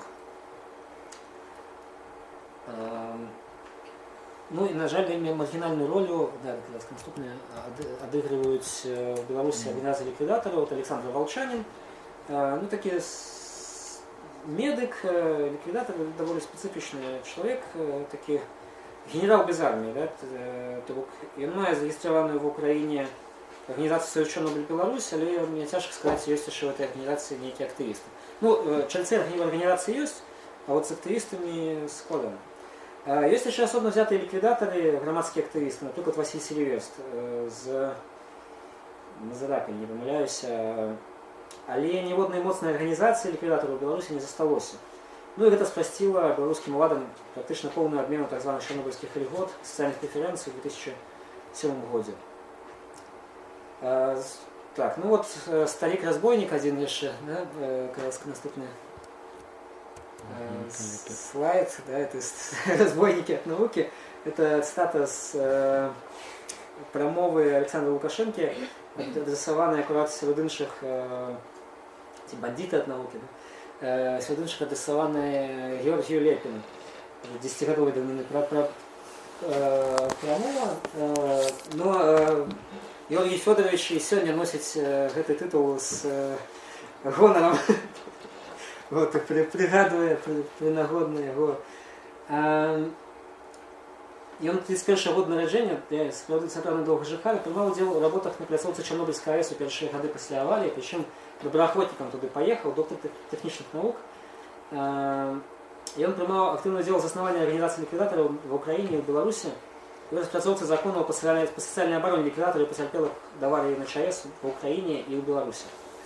А таксама у 97-98 годах уваходзіў ва ўрадавую камісію, якая прымала 96-97, могу на выпадку, якая прымала рашэнне прымала рэкамендацыі для ўрада па тым, ці будаваць у Беларусі АЭС. І тады ў гэтай камісіі быў такі баланс паміж атамнымі лабістамі і грамадскімі актывістамі, такімі постчарнобыльскімі, і все-таки постчарнобыльскія актывісты на той момант, 97 год, былі больш актыўныя. Яны здолелі праціснуць адмоўную рэзалюцыю гэтай урадавай камісіі. Вось. Нават в палату прадстаўнікоў першага склікання ўваходзілі некаторыя дэпутаты, которые былі цалкам лаяльныя Александру Лукашенко, но при этом паслядоўна выступалі супраць АЭС. Сітуацыя была трошку іншая. Ну і хто застаецца працаваць у чарнобыльскай сферы ў Беларусі зараз? Застаюцца працаваць дабрачынныя арганізацыі, такія сугуба чарнобыльскімі справамі займаюцца, да, якія не рызыкуюць выказваць сваю пазіцыю хоць па якім грамадска значным пытанні, будь то сацыяльная палітыка беларускай дзяржавы дачынення да ахвяр чарнобыльскай катастрофы ці будаўніцтва в Беларусі АЭС. Ну, я уже не буду тут прыклады прыводзіць, каб не зацягваць, так 20 хвілін размаўляю. Вось. Ну, Астрид Замут, напрыклад, не застаецца працаваць у Беларусі. Яна зараз працуе з Украінай, на жаль. Ну, кстати, добра, што хаця б з Украінай. У нас з цэнтрам надзея ж працуе. Она прыязджае. Так, она прыязджае зараз регулярна. Ну, добра, што Астрид Замут зноў атрымала магчымасць прыязджаць у Беларусь, тому што некалькі гадоў яна была такім незразумелым стане, в'язним ці не в'язним. Ну, а вернемся до заклика Геннадия Клушавога, да, што ж Беларусі паслядоўна выказвае свою позицию по чарнобыльских пытаниях и по пытанию будаўніцтва АЭС, и при этом эта позиция именно это не только не боится выказывать свою позицию, але эта позиция так само паслядоўная, паслядоўна адмоўная, так, пытанне будаўніцтва АЭС. Калі мы возьмем палітычныя партыі, то фактычна мы побачым, што большасць оппозиционных политических партий не супраць АЭС. Выняткам з'яўляецца беларускія партыі зялёныя, ну это у іх асноўнае фактычна пытанне в палітычнай праграме.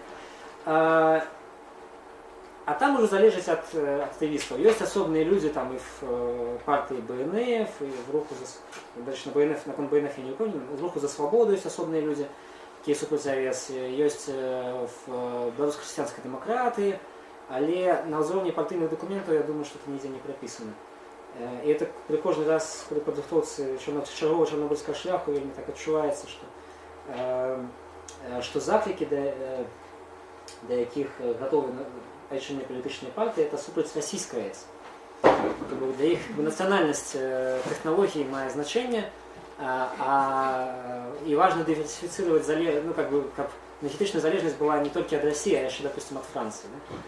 Но энергетичная незалежность их не цікавить, в принципе, то бок відновляльні крініці енергії. Ну, а з громадських організацій гэта навукоўцы за без'ядерную Беларусь, те самые старики-разбойники, вот Георгий Лепин, Егор Федюшин, интервью с которым вы бачили фрагмент, Юрий Воронежцев.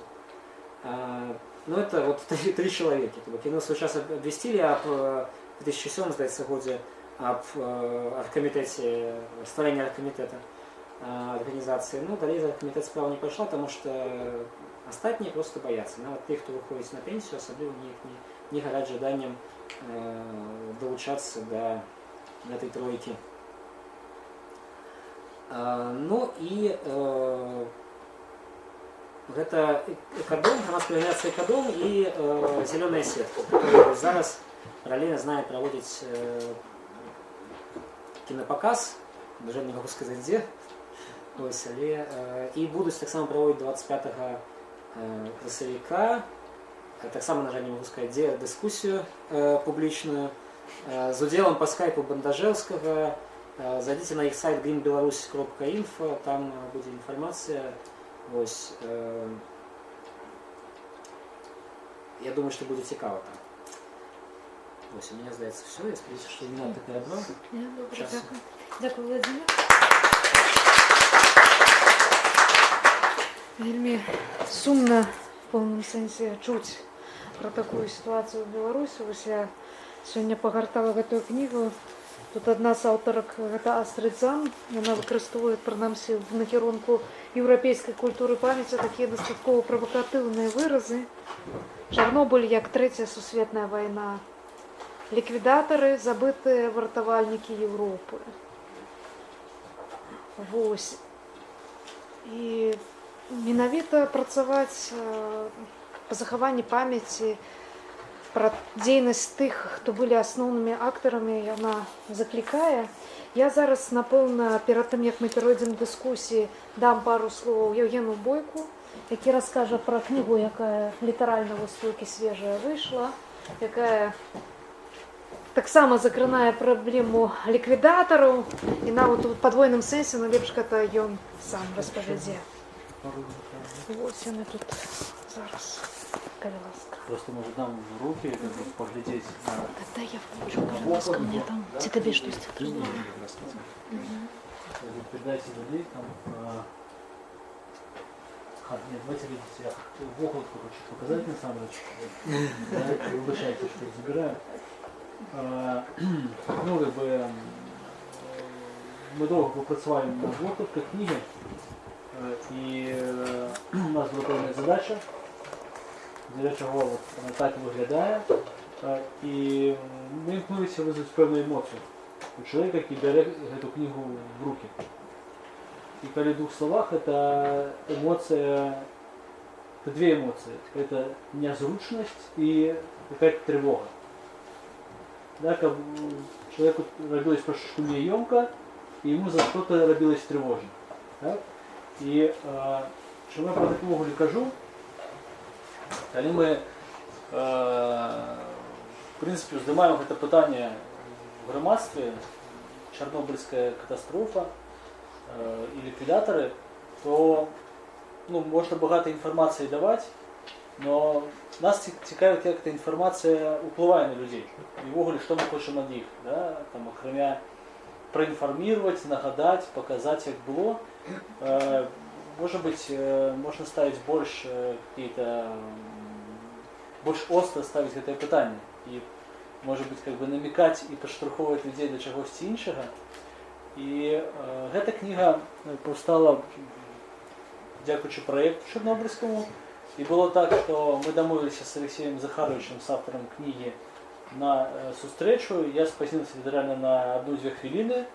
И он встретил меня на улице, и на хвилин 15 выпытывал, кто я, что я. И он полковник КГБ, І в зоні ён 2 месяцы кіраваў всім асобым аддзелам, всей контрразведкай, трымаў все архівныя, все сакрэтныя і совершенно сакрэтныя дакументы. Ён в кнігі пазначаны, якія былі, як адбывалася катастрофа і якія прычыны гэтай катастрофы. І што для Беларусі вельмі актуальна, адна з прычын была на этапе будаўніцтва. Да? Вось, таму кніжка цікавая, яна цікава тым, што яна ідзе ад імя автара. Да?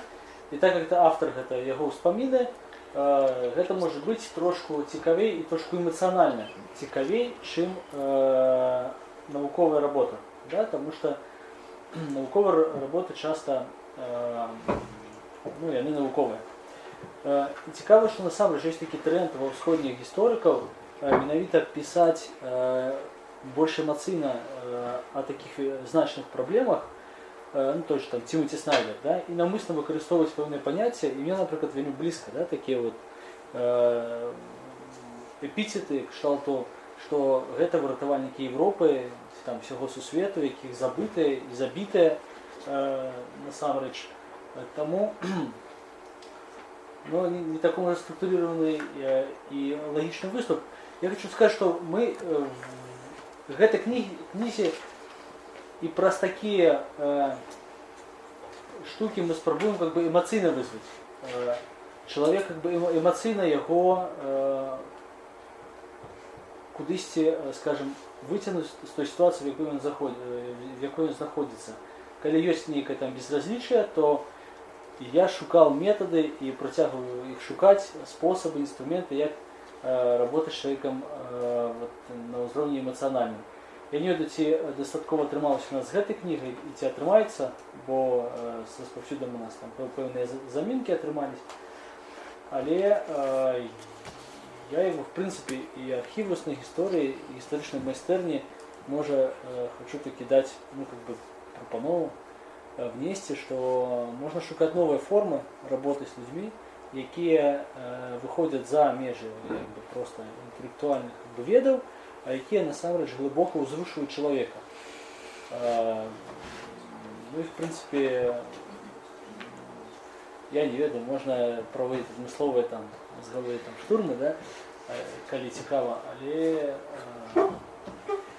ёсць как бы ситуация, что мы можем сказать по-новому ей, не только по зместу, но и по форме. Вот гэта меня цікавило, и тому повстала эта книга. Да? Она подалась, что может быть новая по форме. Может быть это атрымалось, может быть не. Ну, в принципе, все. Дякую за увагу. Дякую, Євген. Спадзяюся, зараз мы перейдем до дискуссии. Так само хочу звернуть вашу увагу, что, может быть, трохи повернемся до вусной гісторыі. Вы можете рэагаваць, можете не рэагаваць на гэтыя пытанні, но, может быть, у вас будзе нейкая рэфлексія, может быть, наши выступоўцы захочуць нешта на гэты конт сказаць. Я скарыстаюся магчымасцю задаць першае пытанне, бо ў свой час Алесь сказаў яму нагадаць. Дык чаму ж ліквідатары не пісалі зваротаў, ты абяцаўся адказаць.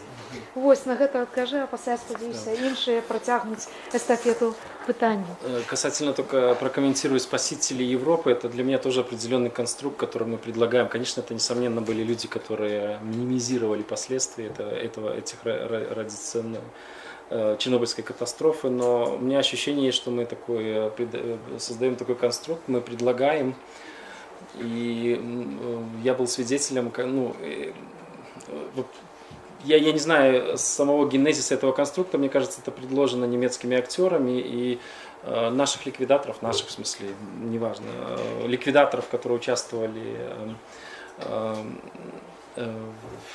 не хватает слова, ликвидировали последствия Чернобыльской аварии, их приглашали в Германию, и там они должны были сенсибилизировать немецких школьников к данной проблематике. Получилось иногда неловкие ситуации, что, приезжая ликвидатором, они выступали за ядерную энергию.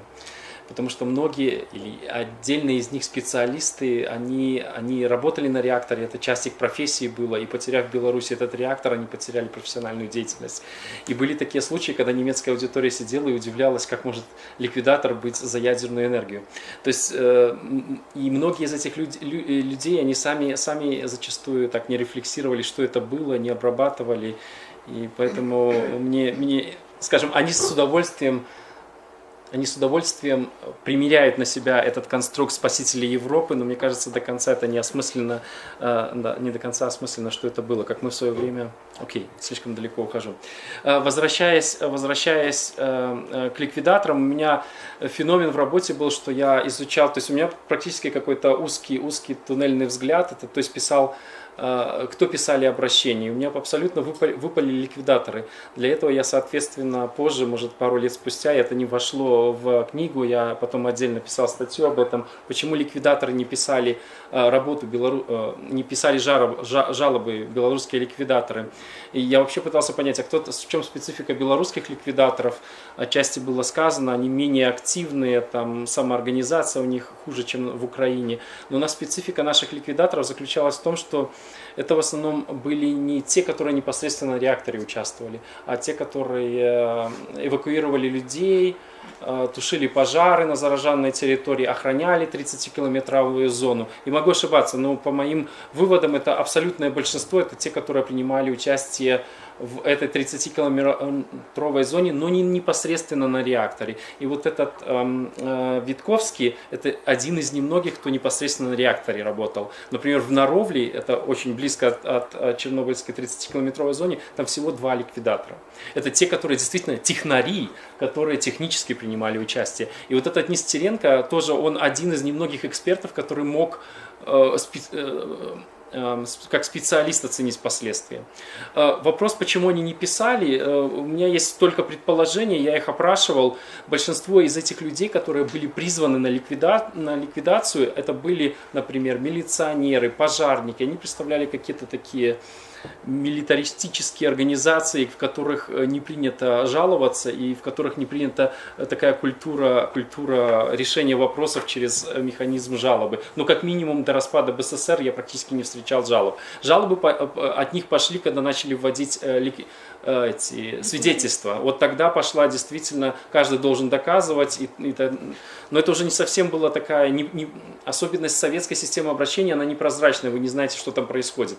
Потому что таким образом, скажем, как это спускали пар, люди там выговаривались, но публичности ничего не было известно о тех проблемах. А когда ликвидаторы требовали эти свидетельства, это уже совсем другая фаза взаимоотношений с государством. То есть, когда я задавал ликвидатору вопрос, почему, например, вы там после возвращения с командировки не требовали что-то, не добивались чего-то, для них это была часть какой-то работы. Они даже многие, по-моему, как-то не давали, я извиняюсь, если кого-то обижаю и кто-то есть, для них это была какая-то часть повседневной рутины, когда их служебные командировки вывозили на 2 недели, где они могли вообще банально ничего не делать. Вот, например, пример одного мужчины, он солдатом поехал, простоял, там должен был что-то делать, его отвели, он даже не понял, что это произошло. Радиацию он не видел, у них примерно знаки, вот если где опасность была, это где нельзя было ходить, но через неделю, через пару дней после приезда рутина начиналась, уже никто там не смотрел, то есть у них не было такой рефлексии, что это вообще было. Потом они возвращались назад в общество, и как бы эта тема уходила рутиной на задний план. И из-за этого, в принципе, мне кажется, не было такого трансфера этого опыта к другому поколению через ликвидаторов. Я боюсь ошибаться, я сейчас говорю только в таких предположениях. То есть я не знаю, какая здесь публика профессиональная на самом деле, но я не думаю, что каждый из вас может обрисовать такой классический портрет простого белорусского ликвидатора. Мы о них очень крайне мало знаем, и спонтанно мы скорее думаем, что это те, кто выносил эти штифты там на эти радиоактивные стержни куда-то. Нет, в основном это десятки, сотни тысяч тех, которые людей могли находиться вахтовым методом в зоне, где они могли практически ничего не понять, где радиация, что. Они видели просто вот людей, которые лазят до зоны, что-то выходят. И И потом рождаются такие истории, когда они приезжают в Германию и рассказывают, что новая АЭС, она абсолютно безопасная. И там как раз новые технологии, и это шокирует. Но я не знаю, мне кажется, я могу вас чуть-чуть обидеть, но вы переселенка. Нет. Нет. Потому что совсем другая сенсибилизация к истории. Те люди, которые выехали с Припяти, они потеряли кусок жизни, и при них это говорить очень страшно неудобно. Но я вам расскажу вот последнюю историю. Женщина одна, которая давала мне интервью, она с Припяти. Женщина, другой уровень эмоциональности, и совсем это история со слезами. Мужчины так не могут рассказывать о Чернобыле. И она дала мне интервью, она потеряла все в Припяти, а потом ее муж, в смысле жилье, там, часть своей жизни, а муж сейчас нашел работу на новом реакторе, котором настроящем реакторе. И она меня попросила это интервью дальше никуда не давать, потому что это может создать проблемы мужа. То есть началась новая история, как и в нашей стране, новая история восприятия Чернобыля, когда мы там 20 лет самая пострадавшая республика, и эта травма везде присутствует в разных официальных документах, воспоминаниях. И сейчас, когда государство формирует новую парадигму, где преодолены последствия, и люди, даже те, которые имели невероятную травму, они встраиваются в вот этот официальный нарратив и пытаются какие-то эти воспоминания задвинуть, потому что сейчас для какого-то материального выживания им надо эту историю, скажем, не артикулировать так. Дякую. Просто присягнуться такие разважания и трошки вернуться до устных историй. Цікаво, що на Україні умудрялися, там вже постійно денежили АЕС, в тому ліку, ні, по-моєму, РБМК там не було, але... Ну да, там, здається, більше РБМК реакторів там не було, опять же Чорнобильської, але там і без тиска з боку Євросоюзу і Чорнобильські РБМК не були заглушені. Ось, но на Україні увесь час вони умудрялися от сидіти на двох креслах. І плакати по Чорнобилі, і працягваць будаваць, не просто експлуатаваць, а працягваць будаваць все 90-2000-ні, типу прорывацца, прынамсі, дабудоўваць ті реактори, які калісьці, будаўніцтва якіх калісьці пачалі 80-е гады, потім спынілі з-за Чорнобыля, а штосьці не спынілі. Я со своих успоминов, які записывал в 2015 году с разными людьми, вынес такое назирание. Одно з питань у опитальнику у нас було про АЕС. Спочатку йшла вольна, чоловік сам розповідав те, що думає. Часом це питання закраналося просто у вольному наративі. А коли не закраналось, тоді я ставив питання рубом. А як ставить до Білоруської АЕС? І ось колега Ольга Іванова, яка по гэтым проекте успамін не збирала, вона проінтерпретувала, але вона архівіст, вона зато все проглядала. В адрозненне від мене, допустим. Я таки з тими людьми, з якими розмовляв, я переглядав ці успаміни, але я і без перегляду ведав, що у них. А Ольга проглядала не тільки те, що я записав, а те, що записали остальні. Там все эти 45 вспомин. И она вынесла такое отчувание с вида, что большасць респондентов калі не за АЭС, то принамсі і не супраць. Там индифферентно ставится, я их формулюю так, что вот, ну, коли там все будет технично добро, то може хай собі. Я сидел побач відеокамери, мне было іншае адчуванне. Ну вот я приехал с какого-то там Минска, да, вот, привез эту видеокамеру, я-то сам не в кадре. Еще неведомо, что я там напишу потом, давайте будем мое имя там фигурировать на ну, фигурую, але для тех, кого записывать, это невидовочно. А их успомины будут опубликованы в интернете, в открытом доступе, с их сапраўднымі именами. И люди не готовы широ отказывать на такие питания на камеру. И поэтому они выкручиваются, они не готовы казать, что они за АЭС. У меня не было, по-моему, ніводного отказу, там, что я за будівництво. Але они не готовы казать, что они супраць. Потому что это на камеру, потому что записывается, потому что потом кто-нибудь сможет пригадать, я поеду а им будут оставаться и жить с этими мясцовыми уладами, с атрыманнем нейкіх там камусьці жыллё трэба памяняць, таму што зусім немагчыма жыць в той хаце, якой яны жывуць, кагосьці яшчэ нейкія праблемы. І ім не трэба дадатковых нейкіх неприятностей з боку мясцового начальства. Поэтому такие отказы. Но разом с тем были люди, которые без всяких пытаний одразу выказывались, что вот мы згубили свою родиму, свою вёску за Чорнобылем, нам не треба новая вёс. Ось нейкі такие нацыйныя заўваги. Ну и про устную историю, собственно, кажучи. Александр збирал свои успомины самый час, потому что есть такое меркаванне, что трэба збирать успомины праз 20 год после падзей. Потому что и сведки розных когорт, розных узростаў яшчэ жывыя. И люди яшчэ больш-менш нешта памятаюць, менш дамысліваюць. Вот калі мы уже збирали 30 гадоў пасля Чорнобыля, атрымалася, что 29 гадоў, атрымалася, что поздновато, потому что, конечно, люди, которые были... Мы записывали людей, которым было по 35-40 годов, да, але навряд ці старейших, потому что старейших просто альбо уже благого здоровья, альбо и няма их просто. Это ўсё ўражвае, да? З аднаго боку блізкая гісторыя, калі людзі баяцца распавядаць, што яны думалі, это ўвогуле праблема 80-х, мне здаецца, так? Вот калі мы... Нет, это проблема вечная. Вось. А з іншого боку, людзі сыходзяць, і ўжо шмат каго немагчыма успаміны зафіксаваць. Несколько слов. Так. Я родилась там, реактор 90 километров от моей родимы. Куда я зараз поехала. И я 17 годов живу в Минске, университет, работа, ну это такого во всех.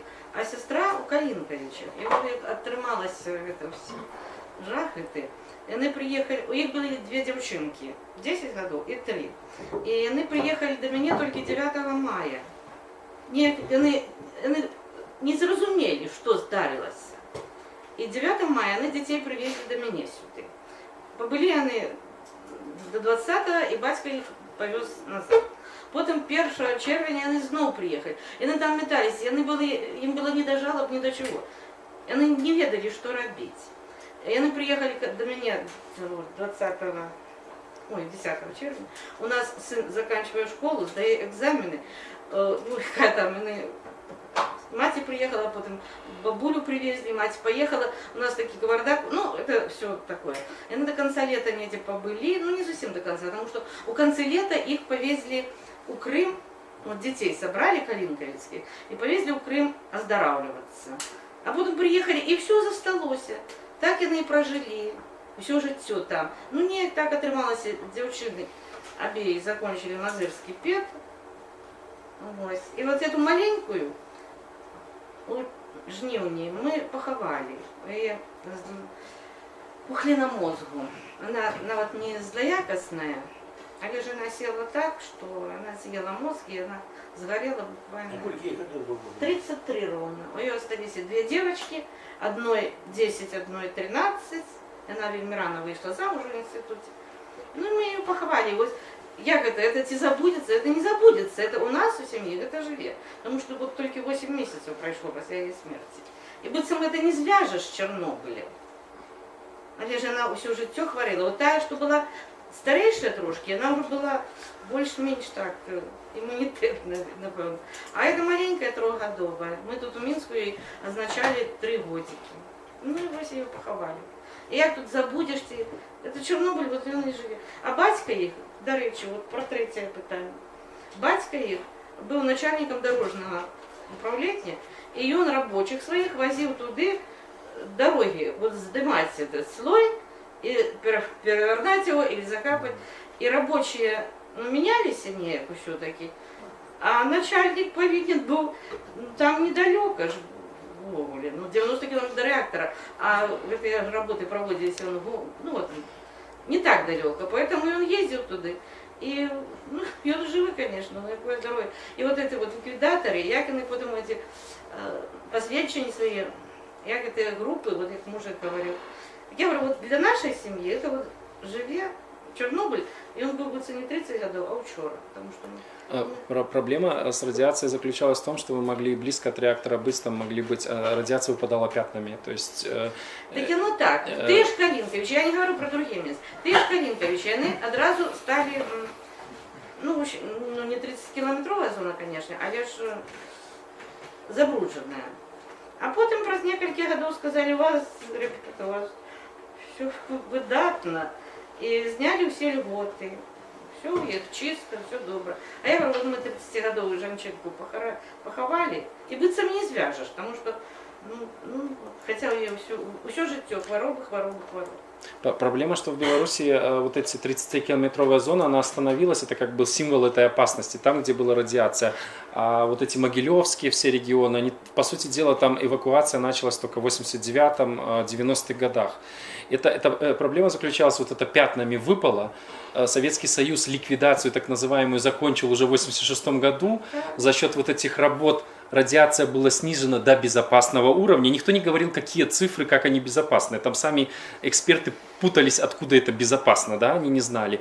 И вот повторная эвакуация – это, в принципе, следствие гражданской активности и каких-то вот проявлений радиации. То, что вы говорили, опухоль мозга, естественно, никакой врач не поставит, не свяжет диагноз с этим. Это вызов для медицины. И, кстати, медики очень неохотно, ты можешь прокомментировать, неохотно на эту тему разговаривают. У меня было одно интервью с медиком в его кабинете. Обычно интервью на работе не делают, но он только согласился в кабинете делать. Это было долгое интервью, из которого нарезка в лучшем случае «да», «нет» вопросы.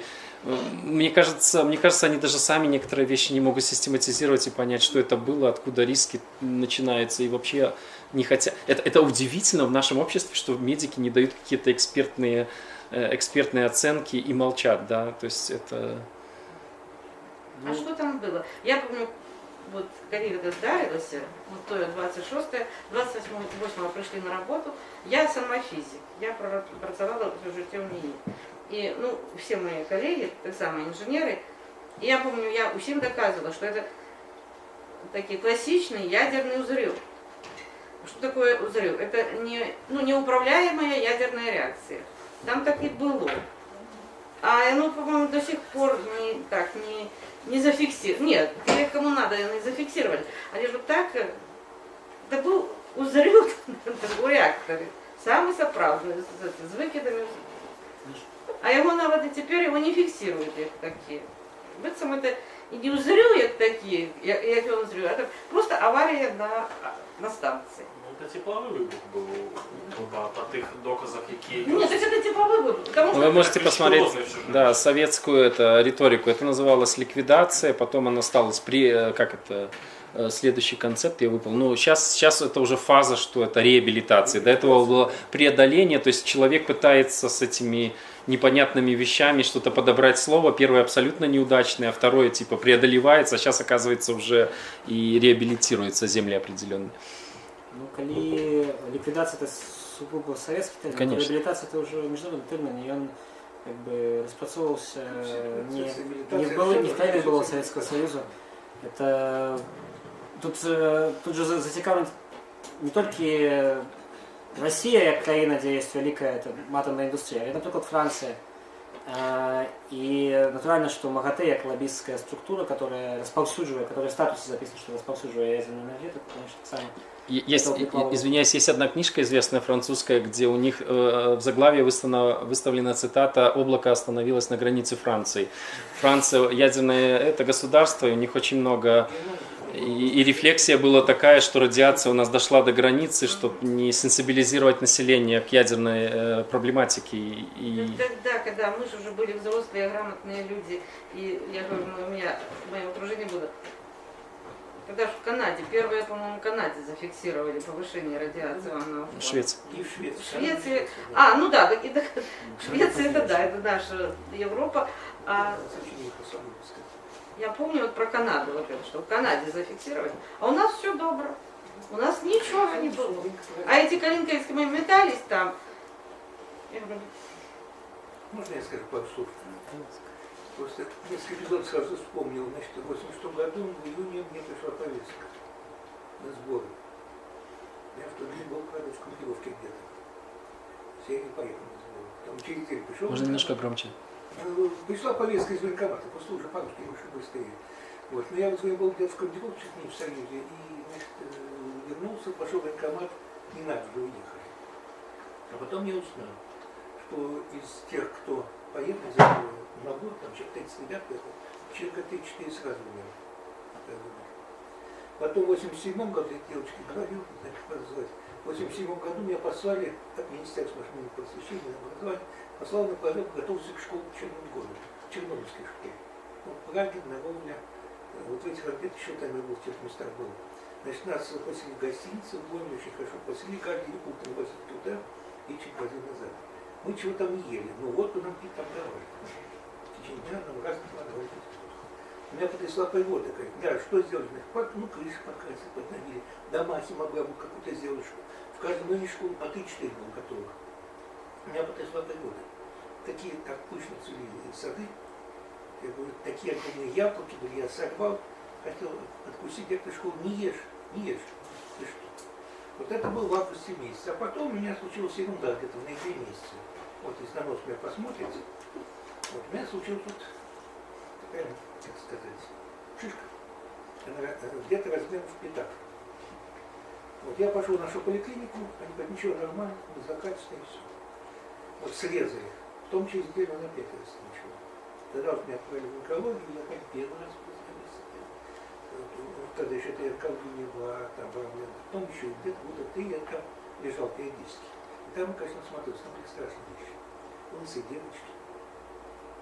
Лежал со мной мужчина, Клим Калинкович, жена у него главный, ну как называется, должен, ну главный завторг, захватил торговый район. Вот. А ее муж тоже, до сих пор я помню, у него с кровью что-то произошло.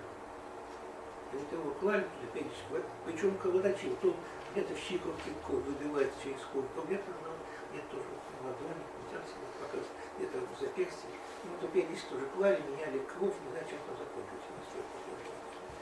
Это то, что в нашей самой истории. Значит, потом я в силу своей работы периодически ездил по районам, там где были переселенцы. Ну и что я там видел? Они, в принципе, как раз не адаптировались. Ну, взрослыми детей называли школу. Это я не буду называть, Гродненского, не буду называть, Чернобыльский, все. Родители тоже, когда к чужие на работу брали не очень охотно. Насчет ликвидаторов вот из этого, значит, поток, который их посылали. Значит, многие поумирали. У меня сосед был в моем пятиэтажке в Доновиче. Там военный летчик. Он поехал на человек, по-моему, даже в 86 году. Он у меня года через 4 полгода. Что там я не знаю. Военный летчик. Потом в это же время взяли, немножко позже взяли его сына на сборы, но он прожил лет 8. И в это же время успели дать вначале вторую группу, потом ее забрали, дали третью. Потом ну и вот я говорю, как не адаптировались, были как чужие. Даже в прошлом году в одном из районов Витебской области, какой район, там живет довольно много чернобыльских. Они поскольку назвали 3 дома под темноту, 5-этажные дома, и они никак не могут решить до сих пор проблему. Течет крыша, течет там где-то окна какие-то дырявые, что понимаете, и вот они живут в этом районе Витебской области, и вечная проблема, никуда не обращаются, ничего не делают. Никогда не делают, и область ничего не делает. Так бросил сюда, ты себе пошел. То, что я помню. Вот я про себя так и не вспомню. Нос приложил, вспомнил. Вот это 3-4 меня оживляли это дело. Сначала больно.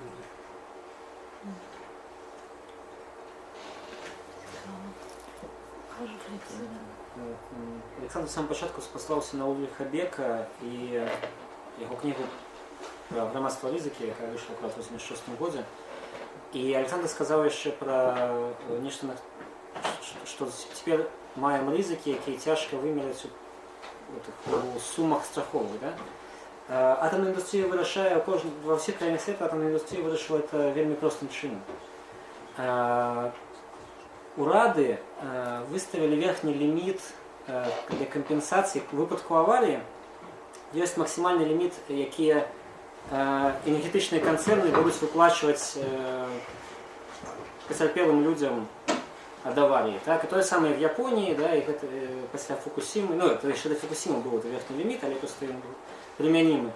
І ва ўсіх іншых краінах, дзе будуюцца альбо эксплуатуецца АЭС, АЭС проста верхні ліміт. Значыць, што камусьці штосьці дастанецца, а далей, ну, насельніцтва будзе вымушана расхлёбваць за свае грошы, там, калі большая сума. І з гэтай рызыкай таксама атрымліваецца такі фокус, што ну, вот, мы ўжо сёння абмяркоўвалі пра тое, што немагчыма прывязаць хваробу да канкрэтную хваробу, лёс канкрэтнага чалавека да ўздзеяння радыяцыі. Таму што ёсць статыстычнае узрастанне, ну, допустим, нават 10 в 2 разы па нейкіх хваробах в нейкіх рэгіёнах, в 1 и 2, допустим, раза. І можна нават прасачыць, што это можна прывязаць это узрастанне да чарнобыльскай радыяцыі, але як прывязаць да канкрэтнага чалавека? Як даказаць, што у канкрэтнага чалавека здарыўся рак менавіта ад этой прычыны? І, конечно, в нашем грамадстве не толькі па чарнобыльскай тэме, у нашым грамадстве наогул адсутнічае дыскусія па public health, да, пра грамадскае здароўе, пра тое, якія канкрэтна захады трэба рабіць для того, каб, допустим, крывая раку не паўзла ўверх. Потому что справа-то далеко не только в Чернобыле. Да? Самый хворый на рак регион это Минск. Это значит, что тут явно не чорнобильское забрудження, а автомобильные выкиды, промысловые предприемства и разные іншие чинники навакольного асяроддзя. И это треба обмярковывать открыто, публично и в том лику с врачами. Но, на жаль, в нашем громадстве это все обстоит не так паўпублічна, только не некоторые СМИ. Только вельмі немногие медики ризикуют это обмярковывать. Вот у МКД спонсор першей больницы, у нас ну, кожен год бывает на місці 1-2 чоловіки, так, в возрасте 20-23, вот уже 13-15. Ну, ни один из диагнозов официально вам никогда не привяжет к чернобыльской, кроме щитовидной железы. Официально на международном уровне прямое последствие доказано, это рак щитовидной железы. Остальные все последствия, там, и второе главное последствие, или может даже первое, это самовнушению человека. То есть это даже на международном уровне... Ну, понятно, дискутируется. Это тех актеров, которых показывал, они именно оспаривали, было отдельно из них оспаривали эти тезисы. Я имею в виду, на международном уровне сказано вот таких два последствия ключевых: рак щитовидной железы и страх людей, которые самовнушают. Можно объяснить психосоматикой. Да. Так, ці ёсць яшчэ пытанні, каментары? Калі ласка. Такое пытанне. А ці праводзілись гістарычна ці сацыялагічныя даследаванні ментаграмадства не наших рэгіёнаў, а еўрапейскіх, напрыклад, міжнародных і іншых краін, як яны успрымалі гэтую з'яву Чарнобыля, як гэта ўсё адбывалася? Там што цікавы момант быў, мяне знаёмая, якая працавала на той момант у Італіі той же, на Чарнобыльскай, на атомнай электрастанцыі. У іх таксама быў зафіксаваны павышаны фон. Яна прыйшла дадому, суседзям сказала: дзяцей не пускайце на вуліцу, потому што невядома, што здарыцца, малако не давайце піць. Але далей гэта не пайшло, то бок улады пэўных краін, ведаючы, што фон павышаны, яны увагу не прыцягнулі, прыцягнулі там шэраг іншых краін. То бок былі, як у нас замоўчванне шло доўгі час, так і там першыя дні можна лічыць гэта замоўчванне, потому што павышэнне фону невядома чаму трэба было во всем свете. Я скажу про саму систему ядерных станций. Независимо от системы государственной, как показала Фукушима, то в принципе сама ядерная станция это такая диктатура сама в себе. Она непрозрачная, и вы как гражданин даже в Германии, я не уверен, что можете пройти и посмотреть, как что работает, нету ли риска. Там, конечно, общество посильнее, оно оказывает давление, там есть какие-то экскурсии, но в общем в общем, вне зависимости, что Фукушима показала, вне зависимости от системы, демократия там или какая-то другая форма, вот эти ядерные предприятия, они не подконтрольны зачастую обществу, и они контролируются узким кругом специалистов, которые не впускают, в принципе, стараются не впускать общественность на основе того, что они физики-ядерщики, и вы не можете понять принцип работы этого всего, например, историку там вообще нечего ловить. Просто мне всегда задавали вопрос, ты не понимаешь, как работает реактор, о чем ты пишешь такого плана. И я не претендовал на этот. Да, то есть и в Германии проблема существует, но яркий пример Япония, потому что, казалось бы, вот в этой системе это должно по-другому функционировать. От ядерщиков ідзе улада, як мінімум. І гэта улады, які замовчваюць, атрымліваецца. Ну, для властей, естественно, для любого государства проблема материальной ответственности. Как вы запакуете все риски и как вы это все компенсируете. Это вопрос огромной материальной ответственности. Вот то, что было сказано, что у них там залаживается какой-то бюджет на случай экстремальной ситуации. У нас это по-другому решается. У нас просто такой ситуации не может быть, потому что технологии супер новые. И я не помню дату, когда у нас были ток-шоу на БТ или там на ОНТ по поводу строительства АЭС. Это как раз было после Фукушимы. Это было достаточно нагло, такое травматическому обществу сразу подать новый проект. И в принципе дискуссии не было. Было просто, что вот эти технологии они исключают полностью. Да, а в Германии, конечно, у них, я могу только про Германию говорить, кратко попробую сформулировать. Очень сильное протестное движение было, и то, что зачастую немцам сейчас, так скажем, вину меняют, что они чересчур даже сенсибилизированы этой проблематикой, что у них есть план выхода вообще из ядерной энергии, но там дискуссии идут дальше, они выйдут, но будут ядерную энергию у соседей покупать, условно говоря, там у Словакии или у кого-то раньше, что это не имеет большого смысла. Но дело в том, что там гражданская активность еще до Чернобыля была, антиатомное движение, то есть и Чернобыль, скажем, ее еще усилило и мобилизировало еще больше общественных там движений. Знаю, женщины очень сильно там были активны. И в Германии была выставка, посвященная Чернобылю, кстати, которую в Беларуси не показали. Трудно говорить по каким причинам, но это тоже такая лакмусовая бумажка. Вот. Я могу непосредственно сказать питание про У нас, публикацию. правда, не смогли ни один этот цилиндр поставить. Один об землю стукнули, один об стол. У нас и экспертов не хватает, у нас нету школы специалистов, которые могли работать и обслуживать. Они сейчас экстренным же методом пытаются быстро сформировать класс профессионалов, которые будут обслуживать. Ну, я могу сказать, питание про публікації, конечно, в кожній країні є публікації істориків, соціологів, політологів на те, як громадство цієї країни реагувало на ті чи інші, не тільки Чорнобиль, Фукусиму, але і Three Mile Island, і в Британії це 56-го года аварія на воєнному заводі, не згадаю, як називається, і різні інші, і навіть безаварійну, так звану працю ядерних реакторів. И, безумовно, доследование есть. Один, что я просто назвать конкретно по Чернобылю, по крайней не могу, там лику за Монго Балье. Я могу назвать працу Кейт Браун, американки, которая написала вельми цікавую паранально-історичну працу про два секретних ядерних заводи, на яких обидва з їх створили екологічні катастрофи, і про які відносно мало відомо зараз. І які частково відмовляються, існування яких частково відмовляється владами, скажімо так, існування наступства катастроф. Не само існування катастрофи, а наступства. Гэта комбінат «Маяк» і город сподорожник Озерск, і Хенфорд. І яна і з вусною історією займалася, і з архівами працювала, тим більше, що архіви в Хенфорді частково засакрэчаныя. Да і архівы по маяку па 40-х, 50-х годах, як будаваўся маяк, таксама часткова на той момант былі рассакрэчаны, зараз уже в России іх ізноў, напэўна, закрываюць для даследчыкаў.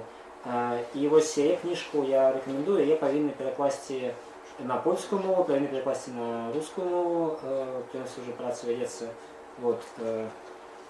Единственное, что я не могу зараз на памяти назвать назву книги. Кейт Браун даследчыца, так? Ну і я дакладна ведаю, з тым, чым я знаёмы па краінах Европы, што грамадскія арганізацыі публікавалі даволі шмат дакументацыі, но не гістарычнай, а вот мы зараз, мы ведем зараз такую-то кампанію, для нас зараз важны такія-то праблемы, ну, маецца на ўвазе, напрыклад, Чарнобыль, да, і іншыя, ну, і ядерная энергетика. І калі взять, скажем так, просто публікацыі тых грамадскіх арганізацый па розных краінах Европы, калі ведаць мову, то есть іншыя краіны, там дастаткова для написания материалов, для написания монографии, которые можно, конечно, дополнить историческими материалами, архивными материалами, але там только публикации громадских организаций, это шматтомные библиотеки, на яких можно писать ту историю. Ну, это же Италия, да? В Італії, нягледзячы на замоўчванне, вельмі хутка грамадства даведалася, да, і зрэагавала. Але зараз жа таксама правялі рэферэндум і зараз збіраюцца будаваць новыя.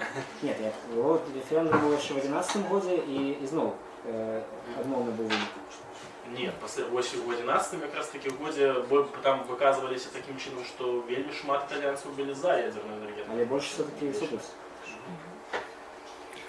Вялікі дзякуй. Яшчэ ёсць пытанні, ці мы ўжо потиху подойдем до логичного завершения сегодняшнего нашего посещения. У меня есть только одно замечание. Я вспомнил, была недавно новость. Президент наш сказал, что готов в сотрудничестве с Россией экспортировать ядерные технологии, что мы заинтересованы. Это тоже такой интересный тренд. Мы из такой травматической, самой пострадавшей республики Советского Союза превращаемся в такую нацию недостроившего ядерного реактора, но который изъявил желание экспортировать ядерные технологии при отсутствии специалистов. Это просто невероятно просто история. И смешно, и сумно. Спадзяюся, что в наступным годзе, может быть, мы собираемся с некими больше позитивными новинами, хотя тенденции яны пакуль гэта не прадказваюць.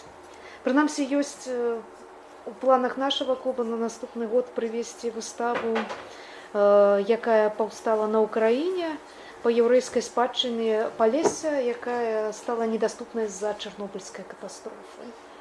Вось. І там таксама вусна-гістарычныя даследаванні праводзіліся. А в ближайшей перспективе запрашаем вас прийти 24 мая сюды. Будем выступать на тему, спрабаваць размаўляць про проблему травмы. Вот як сёння про одну травму, мы хочам паразмаўляць про проблему пераходу ад вайны да мира для розных катэгорый насельніцтва Беларусі таго часу. Алексей Братачкін увогуле хоча паразмаўляць пра пэўныя тэарэтычныя падаплёкі гэтай тэматыкі, пра тое, у тым ліку, як акторы высокага ўзроўня падтрымлівалі траўму і ці варта ўвогуле гісторыкам выкарыстоўваць гэтае паняцце. Дзякуй вам вялікі, што прыйшлі. Спадзяюся, было цікава і сустрэнемся праз месяц. Дзякуй.